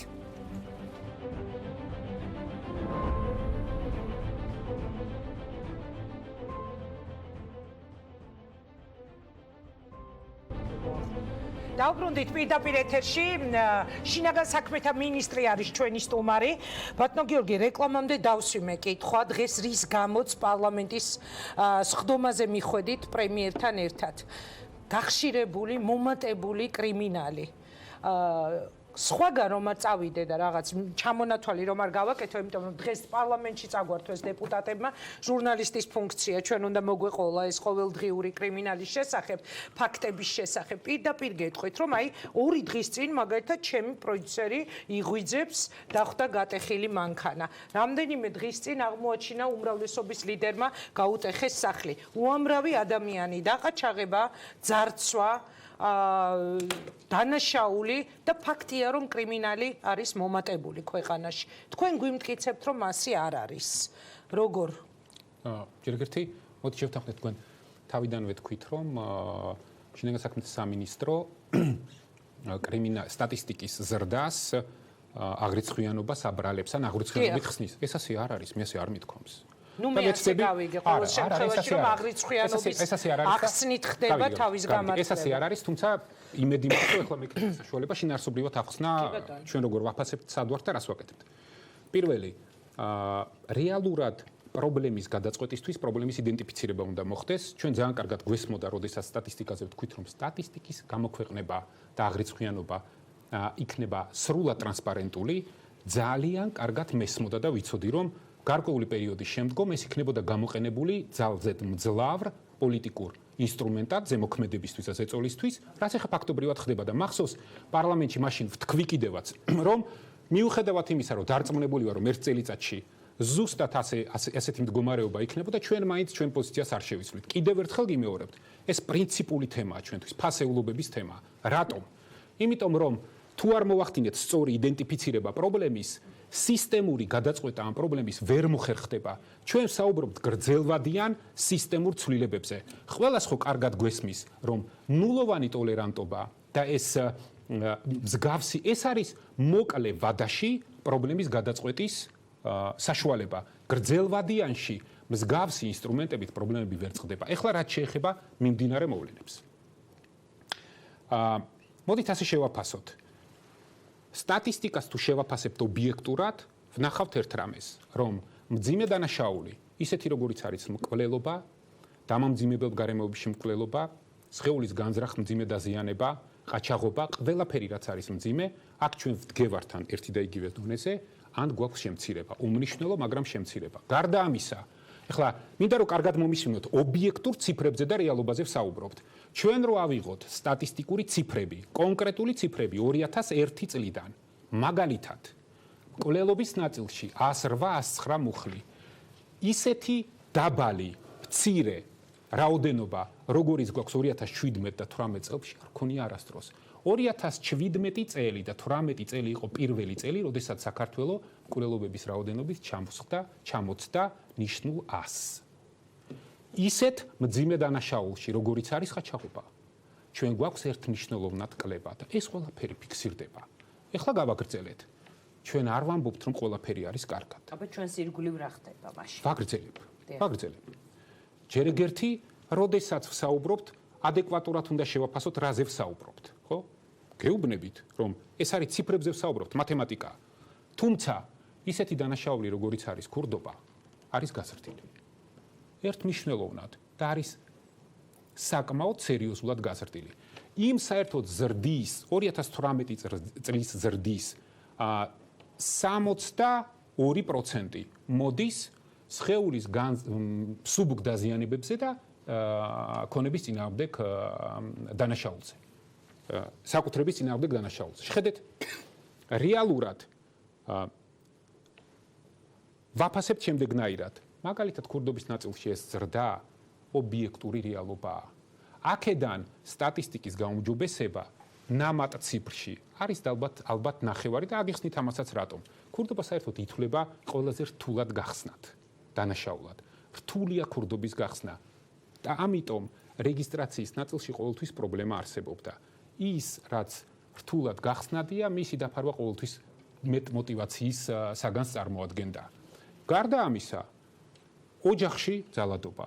ეს საერთოდ და ყველა სახის სტიგმატიზირებული დანაშაული, რომელზეც ჩვენ არა მარტო ჩვენ საზოგადოებასთან ერთად საკმაოდ სერიოზული მუშაობა გავწიეთ და მომართვიანობა მართლა გაიზარდა. გაჩნდა ბევრი ისეთი დანაშაული, რომელიც საერთოდ არ აღირიცხებოდა. ანუ მალავდნენ, პირდაპირ გეკითხებით. თქვენ ამბობთ, რომ მალავდნენ. ალამაზებდნენ. ალამაზებდა თქვენი წინამორბედი რამდენიმე მინისტრი? ამას შეიძლება სხვა სახელს დავარქვათ. აყალბებდა ან მღებრიშვილი ან ღარიბაშვილი? ეს ამას ნიშნავს, რომ ვიღაც ამას აყალბებდა. შეხედეთ. მეთოდოლოგიის ცვლილება და პრინციპების ცვლილება უნდა დავარქვათ ამას. შევთანხმდეთ? კარგად შეფუთეთ ბატონო. რა თქმა უნდა. მეც კარგად ფუთავთ ხოლმე. არა, ეს ეხლა ნახეთ. რომლის შინაარსი არის რეალური სურათის დამალვა.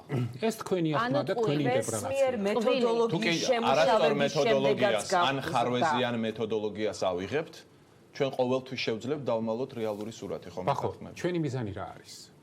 ჩვენი მიზანი არის, რომ რაღაც მორალური შეფასებები ან პოლიტიკური შეფასებები მივცეთ, თუ დღეს აი ასე ღია შევთანხმდით. რა უფრო მნიშვნელოვანია ღია საუბარში მე მკითხოთ და ჩემგან გაიგოთ, რას ვაპირებთ ხვალ და ზეგ. რა უფრო მნიშვნელოვანია თქვენი ასარჩევია. მე იმაზეც ვიპოვე პასუხს და იმაზეც გიპასუხებთ. არ არის ეს პრობლემა. თუმცა ვფიქრობ, რომ დღეს, როდესაც გვაქვს საშუალება სამწუხაროდ პარლამენტისგან განსხვავებით, სადაც მართლა იმედი გქონდა და უკვე ჩემთვის ეს არის რაღაც გულგატეხილობის მეორე თუ მესამე შემთხვევა უკვე, როდესაც შინაარსობრივ საუბარს უბრალოდ ვერ ვახერხებთ. დეპუტატებზე კარგად გამოვიყურებით. ამხრივ. აქ მოვა. უფრო საინტერესო როგორც მინიმუმ. უფრო საინტერესო. და აი ქურდობის სტატისტიკის ზრდას, გარდა იმ კონკრეტული ობიექტური მიზეზების, რასაც თქვენ ობიექტურად მიიჩნევთ, რას უკავშირებთ? ფაქტია, რომ ჩვენს ირგვლივ ხდება ყოველდღე არაერთი, აი იგამ ჩამოთვალოთ ჩვენ კოლექტივში ჩვენს სამეგობროში უამრავ დღე არ გავა რომ რაღაც არ მოხდეს, ხო? ამას რას უკავშირებთ? ნახეთ, რას ამბობს თქვენი ოპოზიცია. ეს პატარა არგუმენტს გეტყვით, რომ წინას არჩევნოთ, რომ უბნის ბიჭები დაიხმარეთ პროცესში არჩევნების. ახლა მათ აქვთ მიზირებული კონკრეტული ქმედებები. ხელისუფლების საკუთარი კრიმინალი. აგიხსნით. შეხედეთ. რა ხდება კონცეპტუალურად დღეს ამ სფეროში. 2012 წლამდე იყო აშკარად ჩამოყალიბებული რეპრესიული მანქანა, რომლისთვისაც მართლმსაჯულების ერთიანი სისტემა აგებული იყო მხოლოდ და მხოლოდ ამ რეპრესიული სისტემის ინტერესის ვერტიკალზე. შესაბამისად, პოლიცია, პროკურატურა, სასამართლო, სასჯელახსოვრების სისტემა ეს იყო ერთიანი ვერტიკალი, რომლის ძირითადი პრინციპი მუშაობის იყო რეპრესიაზე დამყარებული მართლმსაჯულება. როდესაც გაჩნდა არჩევნების შემდგომ ეს სივრცე, მოხდა სისტემის ჰუმანიზაცია. ეს ჰუმანური სისტემა და რა თქმა უნდა გაჩნდა ეს ჯაჭვიც დაინგრა. თუმცა აგერ ვართ და ამას ვაღიარებ და პირდაპირ ვამბობ, რომ რაც უფრო ჰუმანურია მართლმსაჯულების სისტემა, მით უფრო მაღალ პროფესიონალიზმს მოითხოვს. ეს ფაქტია და ეს სივრცე გაჩნდა პრობლემური. შესაბამისად, დღეს როდესაც ჩვენ საუბრობთ სისხლის სამართლის პოლიტიკაზე, ჯერ ერთი, რომ ეს არ არის მხოლოდ და მხოლოდ შინაგან საქმეთა სამინისტროს პრეროგატივა.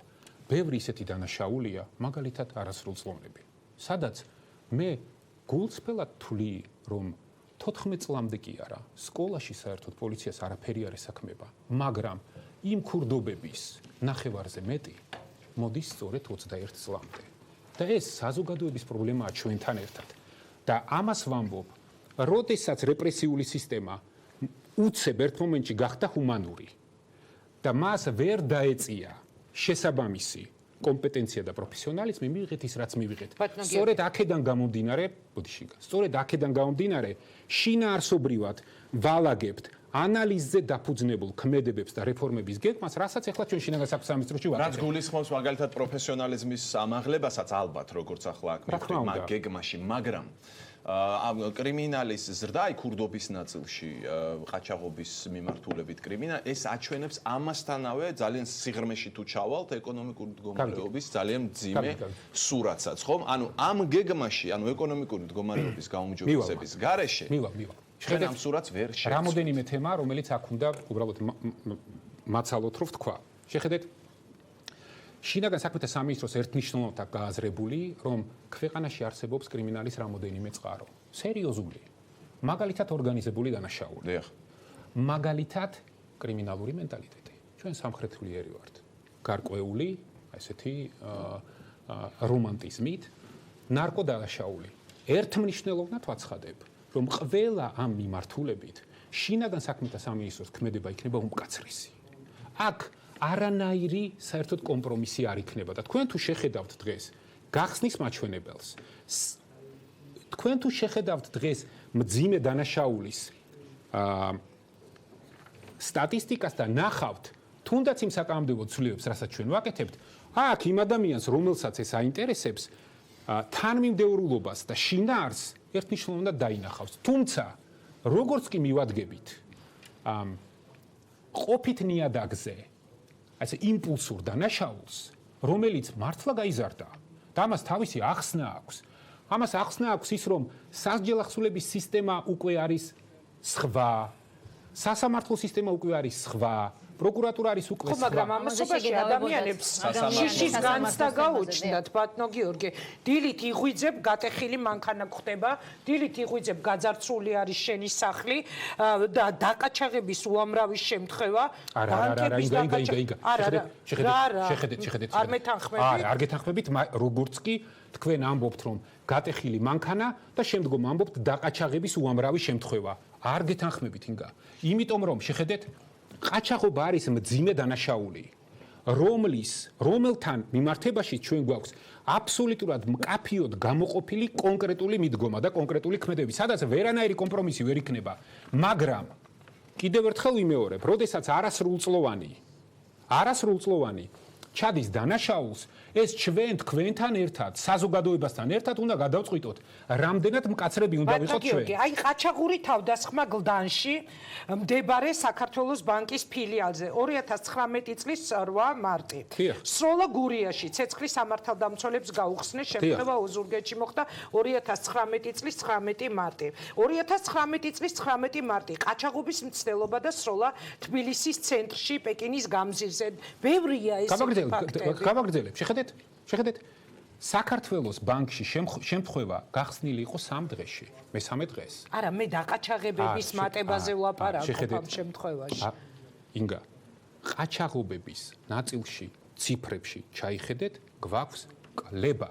ერთმნიშვნელოვნად ეს ციფრებია, შეიძლება ერთ კვირაში, ერთ თვეში რაღაცა ერთმანეთს დაედო, მაგრამ სტატისტიკურად რო ნახოთ, წლიდან წლამდე აქ არის კლება. გეუბნებით რომ მატება მართლაც არის ისეთ გრძნობიარე თემაში, როგორიც არის ქურდობა. აქ გამოსავლის სწორი თქვა დანაშაული, ბატონ გიორგი. 112%-იანი ჯანმრთელობის წინააღმდეგ, ოჯახების და არასრულწლოვანის წინააღმდეგ და საკუთრების წინააღმდეგ დანაშაული, სქესობრივი თავისუფლების და ხელშეუხებლობის. აქ შეიძლება თქვათ, რომ ეს იმ ტიპის დანაშაულია, რაზეც მიმართვიანობა სტიგმატიზირებული იყო და ეხლა იმატა, მაგრამ არის მატება. არა, შეხედეთ. არავინ არ უარყოფს. და მათ შორის არის უკაცრავად, მათ შორის არის მატება 2018 წლის იანვარსა და 2019 წლის იანვარს შორის და რატო ვამბობ 2018 წლის იანვარს? ეს არის პირველი თვე, როცა თქვენ სწორედ ახალი მეთოდოლოგიით დაიწყეთ სტატისტიკის გამოქვეყნება. ანუ თქვენივე სტატისტიკის ორ მონაცემს შორის წინა წლის იანვარს, ამ წლის იანვარს შორის არის მატება. ამიტომ ვარ დღეს აქ და ამიტომ ვცემ პატივს თქვენს ტელევიზიას, იმიტომ რომ როდესაც კითხვას ვაქვთ, შინაარსობრივად შეიძლება დავაკონკრეტოთ აქ. კი, ამას ზუსტად, აი 112%-იანის და 2017 და 2018 წლებს შორის დანაშაული სიცოცხლის წინააღმდეგ შეცვლილი მეთოდოლოგია და შემდეგ 2018 წლის იანვარი, 2019 წლის იანვარი 23%-იანი ზრდა. მე ვახტანგ, თქვენ თვითონ ეწინააღმდეგებით თქვენ სიტყვას. რაში? ერთ ვაგიხსნით ახლა. შინაარსობრივად სწორი შეკითხვა დასვა. შეხედეთ დიანა თქვენ ისე მიპასუხეთ რომ მაყურებელმა გაიგოს გავიგე უფრო მშვიდად იგრძნოს თავი ან მეტი იქონდეს რომ ხვალ უფრო მშვიდად იქნება შეხედეთ სწორედ ეს ციფრები აჩვენებს ამას 1 იანვრიდან ხა როდესაც შინაგან საქმეთა სამინისტროში სტატისტიკასთან მიდგომის ცვლილება დაიწყო, რა თქმა უნდა ეს პროცესია და ჩვენ ერთ დღეში 40,000 პოლიციელს ვერ გადავაკეთებდით. ამიტომ არის ეტაპობრივი ვარდნა და აგერ ვართ თქვენ და აგერ ვარ მე. აპრილის თვეში დამიძახეთ და მაშინ ვნახოთ როგორ იქნება პროცესი. კარგი, დაგიძახეთ აპრილის თვეში, მაგრამ ეხა გაგაბრაზეთ. სწორედ ამიტომ იყო 112 და 27. ხვდებით. ახლა ნახეთ ერთი საკითხი კიდე. მაგრამ აქ მინდა ერთი თემა ვთქვა. ერთი თემა მინდა ვთქვა. რა თქმა უნდა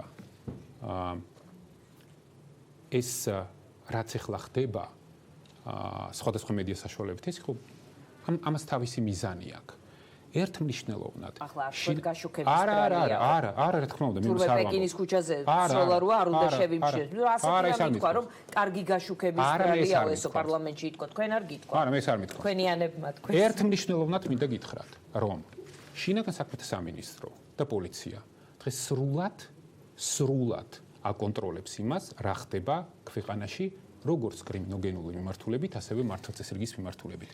შინაგან საქმეთა სამინისტრო და ბოდიში დავასრულო. პოლიცია სრულად იღებს პასუხისმგებლობას იმაზე, რომ პროგრესი, როგორც სტატისტიკური მონაცემებით, ასევე პოლიციის ხარისხის მიმართულებით ყოველთვიურად გაუმჯობესდება. ეხლა რაც შეეხება იმ კონკრეტულ მონად და ამის ფაქტები არის ის სტატისტიკური მონაცემები, რომლებიც ფრთხილად იანვრიდან სწორდება და აპრილის შემდგომ უკვე მნიშვნელოვნად გამოსწორდება და ამაზე იმედი მაქვს რომ ჩვენ აუცილებლად, მაგრამ ჩვენ შეიძლება 112% საქმეზე უნდა ვისაუბროთ. ახლავე უბრალოდ ეს არ მინდა რომ გამოგჩეს სარალიძის თემა, იაკეზაიას თემა, მაჩალიკაშვილის თემა, ეკაბესელიას თემა, ანუ პირადი ცხოვრების კადრების თემა, ბევრი არის შეკითხვა. ან 2017 წელს, 2018 წელს შედარებას ვერ გავაკეთებთ. ის სტატისტიკა არ ვარგო და აი ეს გითხარით უბრალოდ. მეთოდოლოგიის ცვლილებამდელი სტატისტიკა არ ვარგო და ტყუილი. 2017 უნდა შევადაროთ 2018. აქ გვაქვს ზრდა, ანუ ვერ შევადარებთ, არ ვარგო და სტატისტიკა. შეხედეთ. 2018 წლიდან იქ სადაც მცირე ეჭვი მაინც არსებობს. შემადგენლობაზე ყველაფერი რეგისტრირდება. მაგალითად, როდესაც სადღაც სოფელში, ზემო აჭარაში სოფლის მცხოვრები აკეთებს განცხადებას, რომ მას ადგილზე არ დახვდა, სახლში სადაც ერთი თვი არ იყო, რაღაც ნივთი და ამით მოდის პოლიციაში, ამაზე მაშინვე ყველანაირი არ იწყება იქ რაღაც მოკვლევები, დადგენები, დაკითხვები, მაშინვე იწყება აღიზრება საქმე. რატომ? იმიტომ რომ სხვანაირად და სხვა სახის კომპრომისებით შეუძლებელი იქნებოდა აღრიცხვიანობის სტანდარტის დაწესება. ეს არის სხვაობა. ეხლა მას თქვენ გინდა მეთოდოლოგია დაათქვით, რაც გინდათ ის დაარქვით. თვლით, რომ ეს არის სწორი და ასე უნდა გავაგრძელოთ და რაც არ უნდა მოხდეს, რაც არ უნდა იძახონ, რომ კრიმინალი გაიზარდა და როგორც კი, აი რაც არ უნდა გამოგყვენ იმ ნაწილში, რაც ხდება, სწორედ იმ დანაშაულში, რომლის დამალვა ყოველთვის იყო რთული და შეუძლებელი, მძიმე დანაშაულზეა საუბარი, ჩვენ მაინც გავაგრძელებთ მუშაობას ისე როგორც ვაკეთებთ. ორჯერ გაუსვით ხაზი რომ აი აპრილის მერე დამიძახეთო და იცოდეთ ამ პირობას შეგასრულებინებ და იმედია მობრძანდებით კიდევ და იქნებით ჩვენი სტუმარი. ბევრს საუბრობთ აქ კრიმინალზე და მე მინდა ერთ-ერთ თემას შევეხოთ ახლა ბატონო გიორგი, რომელიც დღემდე არის მღელვარების თემა. ეს არის სარალიძის საქმე. ეს არის ხორავას ქუჩის საქმე, რომელმაც დატოვა ბევრი ბუნდოვანება და ყველაზე მთავარი ის, რომ შვილმკვდარი მამა, კონკრეტულად ვაპარაკობ ამ შემთხვევაში ზაზა სარალიძეზე, დადის დღესაც ქუჩა და მას ვერ ეუბნება გამოძიება, ვინ მოუკლა შვილი, რომელიც ამდენი ჭრილობით არის მკვდარი. მითხარით რა ხდება ამ საქმის ირგვლივ და რატომ გაჩნდა ასეთი განცდა, რომ რაღაცეები გაყალბდა, რაღაცეები არასწორი მიმართულებით წავიდა გამოძიებაში. მე მხოლოდ ერთ ფაქტს ვიტყვი და მე თქვენს პასუხს დაველოდები. აი იმდენად რაღაცეები გაყალბდა და არასწორად წავიდა გამოძიება, რომ მაგალითად ერთ-ერთ ეთერში მყავდა პროკურორის საქმის თუ ქალაქის პროკურორი და მე მას ვეკითხები, რატომ არ დაკითხა გამოძიებამ მირზა სუბე სუბელიანი და ქალაქის პროკურორი პასუხად მაძლევს ასეთ რამეს. არ ჩათვალა საჭიროდ გამოძიებამ არც ადვოკატმა, რომ მირზა სუბელიანი უნდა დაკითხულიყო. ერთი მირზა სუბელიანის თემა შეჯდება უკვე მთელი ჩემი კითხვა. რატომ ვერ მოახერხა ხელისუფლებამ და შინაგან საქმეთა სამინისტრომ ეს საქმე მიეყვანა ბოლომდე? რა თქმა უნდა ეს მძიმე თემაა, აბსოლუტურად ჩვენ გვისაუბრია ამ თემაზე საკმაოდ ემოციურად. ეს ახლა პერსონალურად შემიძლია ვთქვა, რომ ეს ჩემი პირადი ტრაგედიაც არის. აბსოლუტურად გულწრფელად ვამბობ ამას, 2 დღის მოსული ვიყავი მე შინაგან საქმეთა სამინისტროში, როდესაც ეს მოხდა და უზომო ძალისხმევა გატარდა მაშინ იმისთვის, რომ ეს ყველაფერი შედეგი ყოფილიყო ობიექტური და რეალური. თუმცა როგორც ჩანს გარკვეული ყველაფერი არ იყო გაკეთებული და გარკვეული ხარვეზები იყო დაშვებული. ხა კონცეპტუალურად მე მინდა გითხრათ ეს ერთი რამ, რომ არ აქვს მე მესმის ამას არანაირი მნიშვნელობა მშობლებისთვის. ამ აქ ვერანაირი შედეგის დადო ვერავინ ვერ იპოვის იმ სიტყვებს, რომელიც ნუგეში სიტყვები იქნება. თუმცა ამასთან ერთად შემიძლია გითხრათ, რომ ადამიანურად ჩემი და კიდე ბევრი ადამიანის ეს მუდმივი ტვირთი იქნება. მართლა ასე იქნება, იქიდან გამომდინარე, რომ მიუხედავად იმისა, რომ შეიძლება ფორმალური, მორალური პროცედურებით ვიღაცას დარღვევა კანონის პირდაპირი არ ჩაუდენია და ვიღაცას აქვს მაგალითად საშუალება ფორმალური იურიდიული მხარით ისეთი პასუხი გაგცეთ, რა პასუხი თქვენ მიიღეთ. მიუხედავად ამისა არსებობს რაღაც მორალური განზომილება და ეს მორალური განზომილება ხშირ შემთხვევაში ბევრად უფრო მნიშვნელოვანია. დღეის მდგომარეობით მე სანამ ვიქნები შინაგან საქმეთა მინისტრი და სანამ ამის საშუალება მექნება, ყველაფერს გავაკეთებ იმისთვის, რომ ეს საქმე იყოს ბოლომდე მიყვანილი და მას წერტილი დაესვას. როდის, ბატონო გიორგი, ეს არის ძალიან მნიშვნელოვანი. შეხედეთ, არის რამოდენიმე პროცედურა. აპელაცია მიმდინარეობს, როგორც ვიცი, ბრალდების მხარემ ბოლო სიტყვა უკვე თქვა, შემდგომ იქნება დაცვის მხარე, შემდგომ იქნება განაჩენი. ჩვენ შინაგან საქმეთა სამინისტროში პარალელურად გამოძიებას ვაგრძელებთ. კიდევ ერთხელ ვიმეორებ, კიდევ ერთხელ ხაზგასმით ვამბობ. მე იმედი მაქვს იმის, რომ იმ პროცესში, რომელიც დღეს აპელაციაში მიდის, გარკვეული ახლად გამოვლენილი გარემოებიდან გამომდინარე ჩვენ პროგრესი გვექნება და წინსვლა გვექნება, ისევე როგორც იმედი მაქვს, რომ ამ საქმის ფარგლებში, რომელსაც ჩვენ ვიძიებთ, გავაგრძელებთ. რა თქმა უნდა, ძალიან კარგად მესმის ირმა, რასაც მე ახლა ვამბობ. ეს არ არის სასიამოვნო მოსასმენი, მაგრამ ეს არის ის ფორმალური იურიდიული მხარე, რასაც ჩვენ მივყვებით. როდესაც თქვენ ბრძანეთ, რომ უკაცრავად უზომო ძალისხმევა დახარჯეთ შინაგან საქმეთა სამინისტრომ ამ საქმის გამოძიებაზე.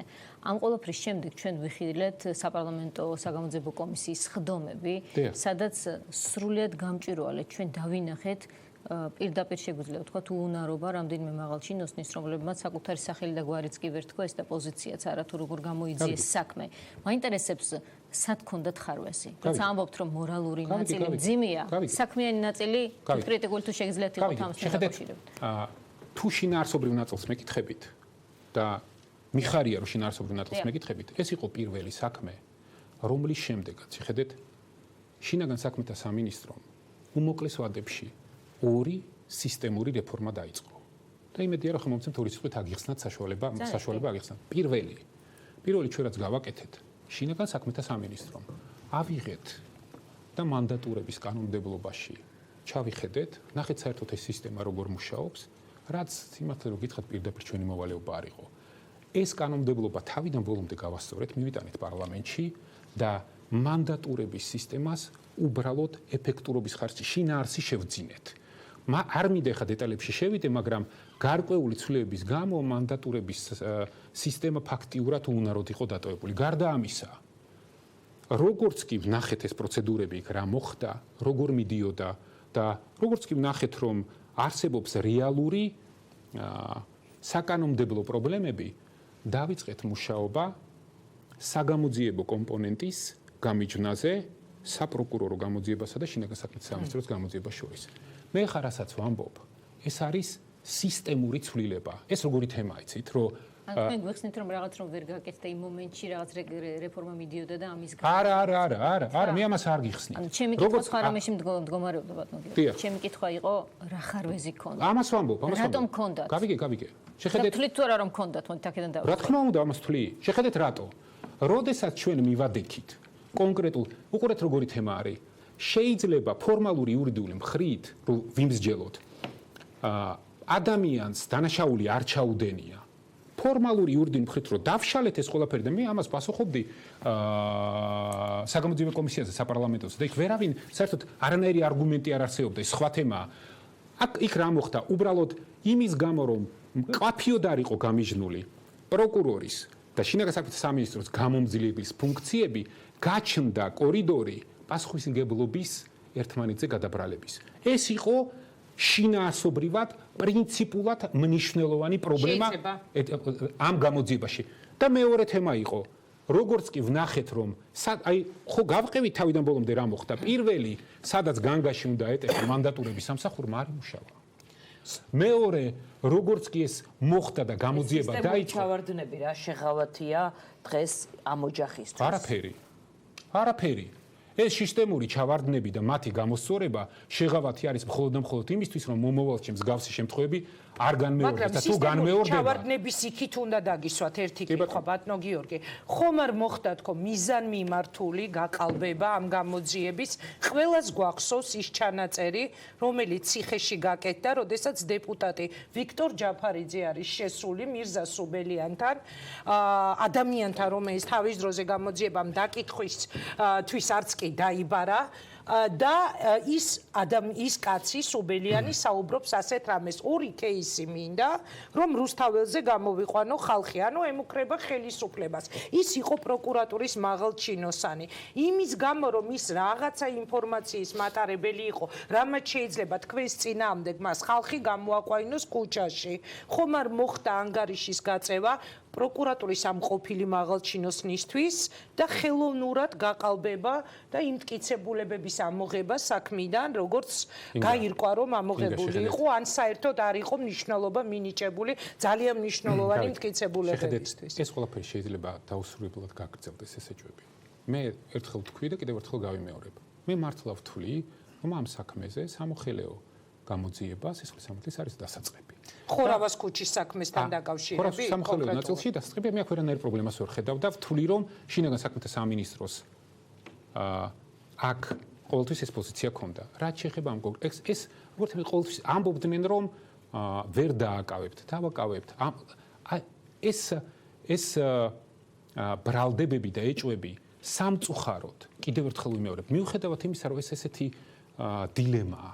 ძალიან ძიმეა და ამეთანხმეთ, რომ мама დღესაც ვერ ამბობს, ვინ მოუკლა მას შვილი. გამოძიება ვერ ეუბნება უფრო ზუსტად ამას და კაცი დღემდე კარავშია, ხედავ ჩვენ პარლამენტის წინ. თუმცა ის არ არის მარტო. მასთან ერთად არის მალხაზ მაჩალიკა. ბატონო გიორგი, მაიუკაცრავად, აი სამოხელეო ნაწილში დასაწყებია გამოძიება ბატონი გიორგი ამბობს, ხო? ეს ძალიან მნიშვნელოვანი რამ თქვენ. უბრალოდ თქვენ როდესაც თქვით, რომ იქ რაღაცა კორიდორი დერეფანი გაჩნდა, ხო? რაღაცა ვაკუუმი, სადაც მოხდა რაღაცა გაბნევა, ხო, ამბების. ამას ხომ არ ერქვა მირზა სუბელიანი. ჩვენ ეს ყველაზე მეტად გვაინტერესებს. ეს არის თავარი ამბავი. მე პირიქით სხვა რამე ვთქვი. მე ვთქვი, რომ როდესაც ორ საგამოძიებო წრებას შორის მკაფიოდ არ არის გამიჯნული უფლება მოსილები და პასუხისგებლობის ზონები, ეს აძლევს საშუალებას ერთ უწყებას გადააბრალოს მეორეს გადააბრალოს. ეს არის პრობლემა და რადგან ამ შინაარსობრივ ხარეში დავასრულებ ამ თემას რა. და რეალურად ჩვენ რაც გავაკეთეთ ამის შემდგომ, ამ საკანონმდებლო ამ გამიჯვნის პროექტი მოვამზადეთ, რომელიც საერთოდ არასდროს არ ხმა არ მოგვიღია წყნა, რა თვიდა წავიღეთ ვენეციის კომისიაში, ვენეციის კომისია ჩამოვიყვანეთ, აქ ექსპერტიზა ჩავატარეთ, სულ რამოდენიმე დღის წინ მივიღეთ მათი მკაფიო შეფასება. თან ეს არ იყო მხოლოდ და მხოლოდ შიგნით ჩაკეტილი პროცესი. ამაში იყო ჩართული საერთაშორისო და ყველა სხვა. აი ერთი შეკითხვა, რადგან შინაარსობრივ მხარეში რადგან შევედით ჩვენ ამ საქმის და ძალიან დეტალებსაც შევეხეთ უკვე, დაგისვამთ ასეთ შეკითხვას. აი როგორ ახსნით იმას, რომ ამ შემთხვევიდან ძალიან მალე დაიკითხა რამდენიმე ადამიანი და როგორც კი მირზა სუბელიანი გამოცხადდა სამართალდამცავ სტრუქტურებში, ამის შემდეგ 2 კვირა დაკითხვა ჩერდება. აი, როდესაც ამბობთ, რომ პროკურატურასა და შინაგან საქმეთა სამინისტროს შორის უფლებამოსილებების საკითხი იყო აქ და შეიძლება რაღაცაში ერთმანეთს ხელს უშლიდნენ, ან კომუნიკაცია არ იყო საკმარისი, ან ასე შემდეგ. აი, ამას როგორ ახსნით, რომ 2 კვირიანი ვაკუუმი გვაქვს. ეს სერიოზულად საჩენს, რომ რაღაც სხვა მოხდა. გავიგე რასაც ამბობ. შეხედეთ, ეხლა თქვენ კონტექსტიდან ამოიღეთ ერთი რაღაც კომპონენტი და ამაზე აკეთებთ პედალირებას. ამაზეც პასუხი მაქვს, მახსოვს იგივე შეკითხვა დამისვეს. რეალურად მსგავსი თემები, რომლებიც კონტექსტიდან ამოვიღოთ და თქვათ, რომ ამას შეეძლო მოეხდინა ზეგავლენა გამოძიების საბოლოო შედეგზე, იქ ბევრია ესეთი. მართლა მე ერთი ვთქვი, შემიძლია სხვაებიც თქვა. ვიცი მჯერა, მაგრამ ამაზე მე ყველაფერზე პასუხი მაქვს, იმიტომ რომ ეს არ ნიშნავს იმას, რომ საგამოძიებო მოქმედებები იქ არ გრძელდებოდა. ისევე როგორც ვიღაცა იძახით, რომ იქ კამერა არ ამოიღეთ, ამას რეალურად მერწმუნეთ, რომ ჩვენ გქონია ამაზე საუბარი და გვისაუბრი ამაზე და კიდევ ერთხელ ვიმეორებ, რომ ძირითადი პრობლემა აქ იყო ხარისხში, ჩვენ რაც დავინახეთ, აქ მართლა იყო პრობლემა ხარისხში და შესრულებაში. მაგრამ 2 კვირა რომ გაჩერდა დაკითხვა, ეს ნიშნავს იმას, რომ ეს სტრატეგია, აი, როგორ უნდა დავიჯეროთ ახლა, რომ ეს იყო სტრატეგია, როდესაც პირველსავე წუთებს საათებში დაკითხეს 4 ადამიანი და შემდეგ 2 კვირით ყველაფერი გაჩერდა დაკითხვის მიმართულებით. აი, ეს სტრატეგია როგორ შეიძლება იყოს, როდესაც უმნიშვნელოვანესი მოწმეები არ არიან დაკითხული და ეს ხდება იმ დროს, ემთხვევა ზუსტად, როდესაც მირზა სუბელიანი გამოცხადდა სამართალდამცავ სტრუქტურაში. მირზა სუბელიანს თუ რაიმე ზეგავლენა შეეძლო მოეხდინა გამოძიებაზე, უნდა მოეხდინა სულ თავიდან. მეორე დღეს, მესამე დღეს იყო შეუძლებელი, და საერთოდ ეს შეუძლებელია, იქ იმდენი ფიგურანტი არსებობს ამ საქმეში. მერწმუნეთ, რომ ეს უბრალოდ ფიზიკურად იყო მე ასე ვთვლი. მიუხედავად იმისა, რომ სტრატეგიის ნაწილი იყო ბატონ გიორგი, ეს გამძებელთან ერთად უნდა დამიდახო. სტრატეგია ასეთ მნიშვნელოვან საქმეში დაკითხვის შეჩერება, ეს დამაჯერებელი როგორ იქნება კიდევ ერთხელ ვიმეორებ, თქვენ ახლა კონტექსტიდან ამოგლეჯილად დაიჭირეთ ერთი კომპონენტი და გეუბნებით, რომ ესეთი კიდე ბევრია. მაშინ მე და თქვენ უნდა დავჯდეთ. არა, მით უმეტეს არა. მაშინ მე და თქვენ უნდა დავჯდეთ და ეს თემა თავიდან ბოლომდე უნდა განვიხილოთ და არ უნდა ვიკეკლუცოთ ახლა აქ ტელემაყურებლის წინაშე. არა, როგორ გეკადრებათ. ეს არის, აი თქვენ შეხვედით ამ დეტალებში, მე დაგისვით ზუსტად ამ დეტალზე. ეს ერთია თქვენ თავად მიდასტურებ, რომ კიდევ ბევრიაო. მე შემიძლია კიდევ ბევრი, მე ვიცნობ ამ საქმეს ძალიან კარგად. მეც ვიცნობ და მე შემიძლია ყველაზე თითოეულზე გიპასუხოთ. კი ბატონო, ანუ ეს იყო სტრატეგიის ნაწილი. დიახ. კარგით, მოკლედ აი ამ თემაზე მე მახსოვს, რომ როდესაც პრემიერთან იყო შეხვედრა მამების, იქ იყო მაჩალიკაშვილიც იყო სარალიძეს, თქვენ იჯექით იმ შეხვედრაზე, ხო?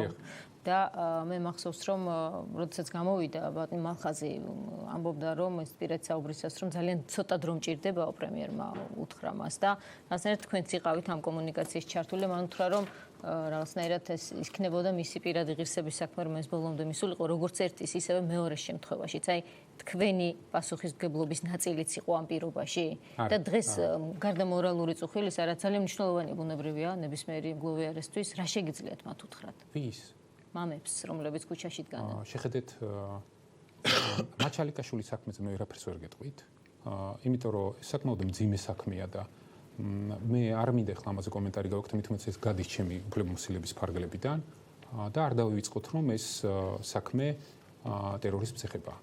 ერთ მნიშვნელოვნად ეს უნდა გვახსოვდეს და ეს ტოლობის ნიშნის დაყენება აქ არ არის სწორი. თქვენ შეხვდით ორივეს ერთად. ანუ ეს რაღაცა ტიპის ტოლობის ნიშნი თქვენ თვითონ დასვით, როდესაც მათ შეხვდით ერთად. ხო? მე ბევრებაში ხვედრი ვარ ერთად. ერთად შეხვდით, ანუ ერთი კონტექსტად აღიქვით, ხო, პრემიერთან ერთად. არც ერთხელ მაჩალიკაშვილის საქმეზე კომენტარი არ გამიკეთებია. არც გავაკეთებ. არასოდეს. ანუ ტოლობის ნიშანს არ სვამთ თქვენ ზაზა სარალიძეს და მალხაზ მაჩალიკაშვილს შორის? რამე ინფორმაცია გაქვთ? მე არ ვაკეთებ ამაზე კომენტარს.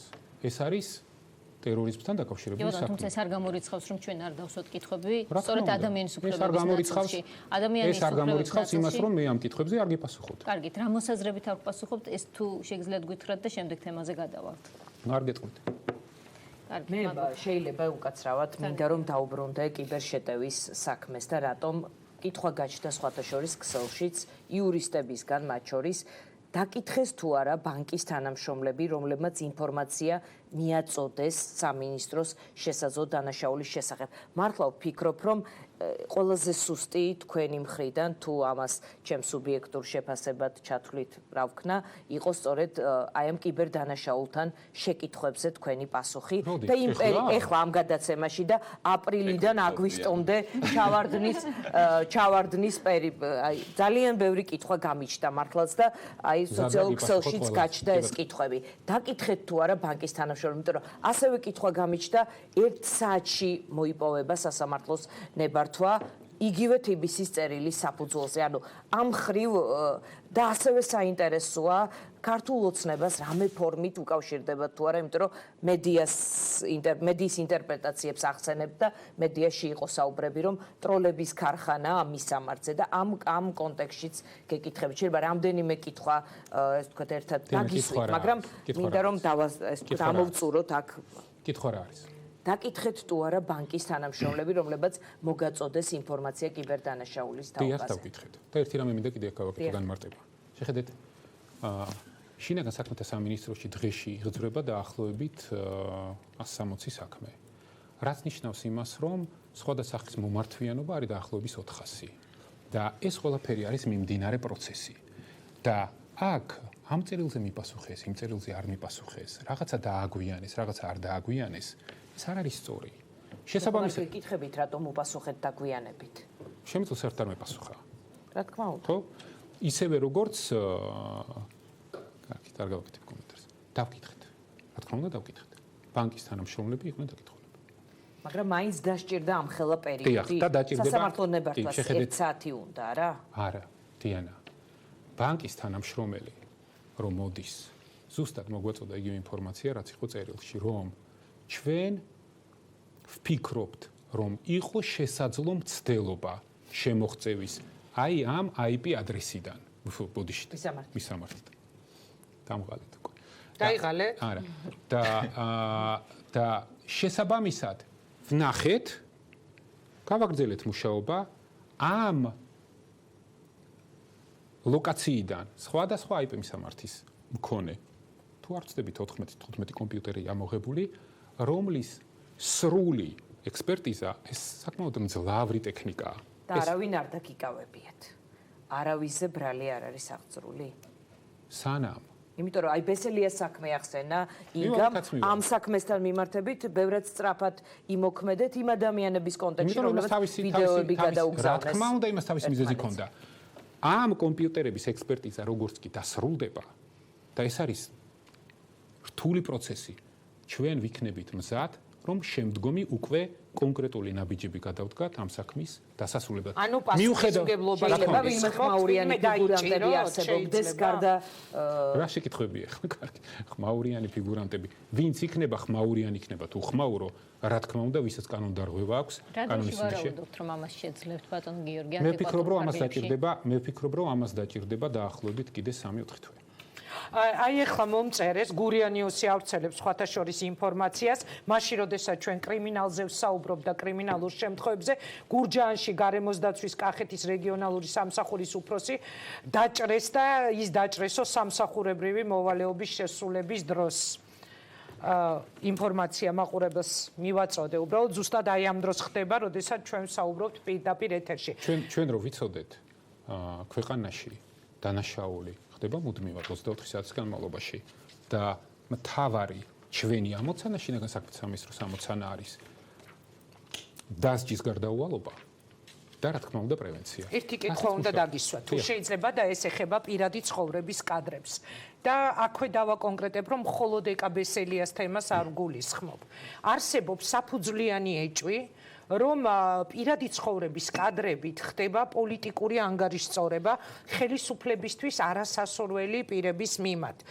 ეკა ბესელიას შემთხვევა იყო ერთ-ერთი ბოლო შემთხვევა, როგორც კი იგი გააქტიურდა და პოლიტიკურ ოპონირების რეჟიმში გადავიდა სახელისუფლებო გუნდთან, მომენტალურად ამ ყველაფერს მოყვა მისი პირადი ცხოვრების კადრების გასაჯაროება. უფრო ადრე იყო სხვა შემთხვევები, მე არ დავასახელებ არავის სახელს და გვარს ცხადია, ვისაუბრებ თუნდაც ჩემს საკუთარ თავზე. ჩვენ გვაქვს ეჭვი ასეთი ბატონო გიორგი, რომ ამ ყველაფრის მიღმა დგას ხელისუფლების რაღაც გარკვეული ჯგუფი. თქვენ როგორც შინაგან საქმეთა მინისტრი, რა პასუხს გამცემთ ამ შეკითხვაზე? იმიტომ რომ ყოველთვის ვინც არის არასასურველი ხელისუფლებისთვის იმ მოცემულობაში, იმ მომენტში პოლიტიკურად ამ ადამიანების წინააღმდეგ ხდება ხოლმე მსგავსი მორალური ტერაქტები. გავიგე. პირველ რიგში გეტყვით რომ ამ საქმეში ეჭვმიტანილთა წრი არის ძალიან ფართო. ეს ფაქტია. და კარგია, როდესაც თქვენ ამბობთ, რომ ჩვენ გვაქვს ეჭვი, ჩვენც გვაქვს ეჭვი და გამოძიება ამ საქმესთან მიმართებაში საკმაოდ ეფექტურად მიმდინარეობს. კარგია, რომ ჩვენ ჩავთეთ ჩვენი უცხოელი კოლეგების პარტნიორები და ისინი გვეხმარებიან უკვე შემოდიან ამ პროცესში. და ვფიქრობ, რომ აქ ერთხელ და სამუდამოდ ჩვენ ის კი არ უნდა ვთქვათ, რომ მსგავსი რამ ჩვენს ქვეყანაში აღარ გამეორდება, ამის გარანტიას ვერავის ვერ მისცემს. ჩვენ უნდა ვთქვათ, რომ ჩვენ უნდა დავამყაროთ სტანდარტი და ეს სტანდარტი უნდა იყოს იმის და მიუხედავად საქმე გვაქვს შექმნასთან, გავრცელებასთან თუ შენახვასთან პასუხის მგებლობა უნდა დადგეს ყველა შემთხვევაში. სხვანაირად ეჭვიო რომ ბრძანეთ, რაზე გაქვთ ეჭვი? მე გითხარით, რომ მე მაქვს ეჭვი, რომ ხელისუფლების გარკვეული ჯგუფი მე მთელ ხელისუფლებაზე არ ვსაუბრობ, მაგრამ არსებობს გარკვეული ჯგუფი ხელისუფლებაში, რომელიც იღებს ხოლმე მსგავს სიტუაციებში ამ გადაწყვეტილებას. ვიღაც არ არის იმ მომენტში სასურველი მის წინააღმდეგ განხორციელდეს ასეთი მორალური ტერაქტი. თქვენ ვიზე გაქვთ ეჭვი, რომ გვაქვს ეჭვი? მე გითხარით, რომ ჩვენ გვაქვს ფართო წრეზე ეჭვი და ამ წრის შემოფარგლას ხელისუფლების მომხრე თუ ხელისუფლების არამომხრე არ ვაპირებთ და არ აქვს ამას ჩვენთვის არანაირი მნიშვნელობა. და ეს არაერთხელ და არაორჯერ დაგვიტასურებია. მნიშვნელოვანია საზოგადოებისთვის თუ ხელისუფლების წიაღში შეიძლება ასეთი რამის კადრება, ეს არ არის ჩვეულებრივი ამბავი. ეს უკვე ინტერპრეტაციაა.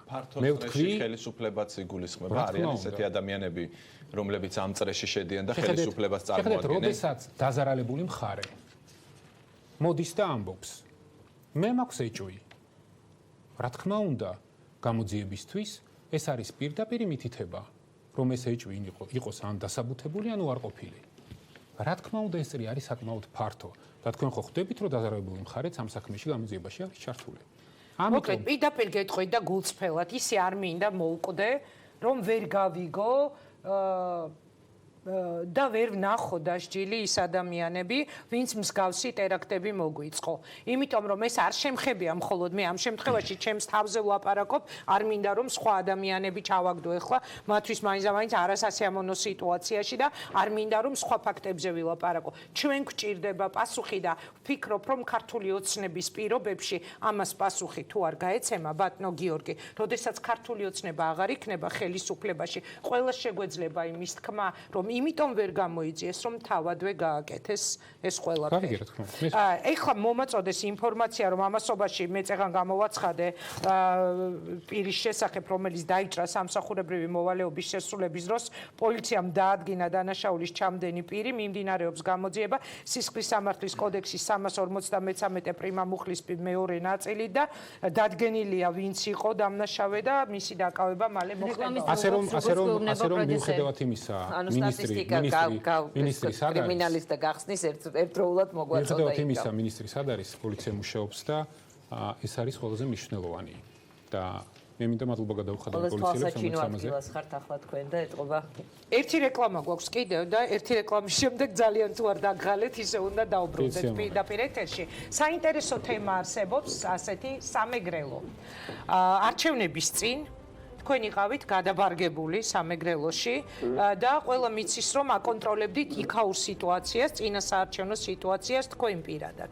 სხვა ფაქტებთან ერთად, რომელზეც საერთაშორისო დამკვირვებლები წერდნენ მოგვიანებით, ზეწოლაზე მაქვს საუბარი არჩევნების წინ მომხდარ ფაქტებზე, ზუგდიდში, სწორედ სამეგრელოში მოხდა ერთი ძალიან მძიმე ამბავი. მე პრეზიდენტთან ინტერვიუ მქონდა ამას წინა და ძალიან ვინანე რომ გამომჩა ეს შეკითხვა მისთვის რომ დამესვა, რომ სწორედ ამ საპრეზიდენტო არჩევნების უკავშირდება ერთ-ერთი ძალიან კარგი ადამიანის გარდაცვალება და ეს არის ქალბატონი ია კერზაია, ზუგდიდის ერთ-ერთი სკოლის დირექტორი. მე მინდა ამაზე ვისაუბროთ რეკლამის შემდეგ, როდესაც დაუბრუნდებით და არა მხოლოდ ამ თემაზე, ჩემს კოლეგებს აქვთ ბევრი შეკითხვა შინაგან საქმეთა მინისტრს. რასაც მოვასწრებთ. გამოგწევთ.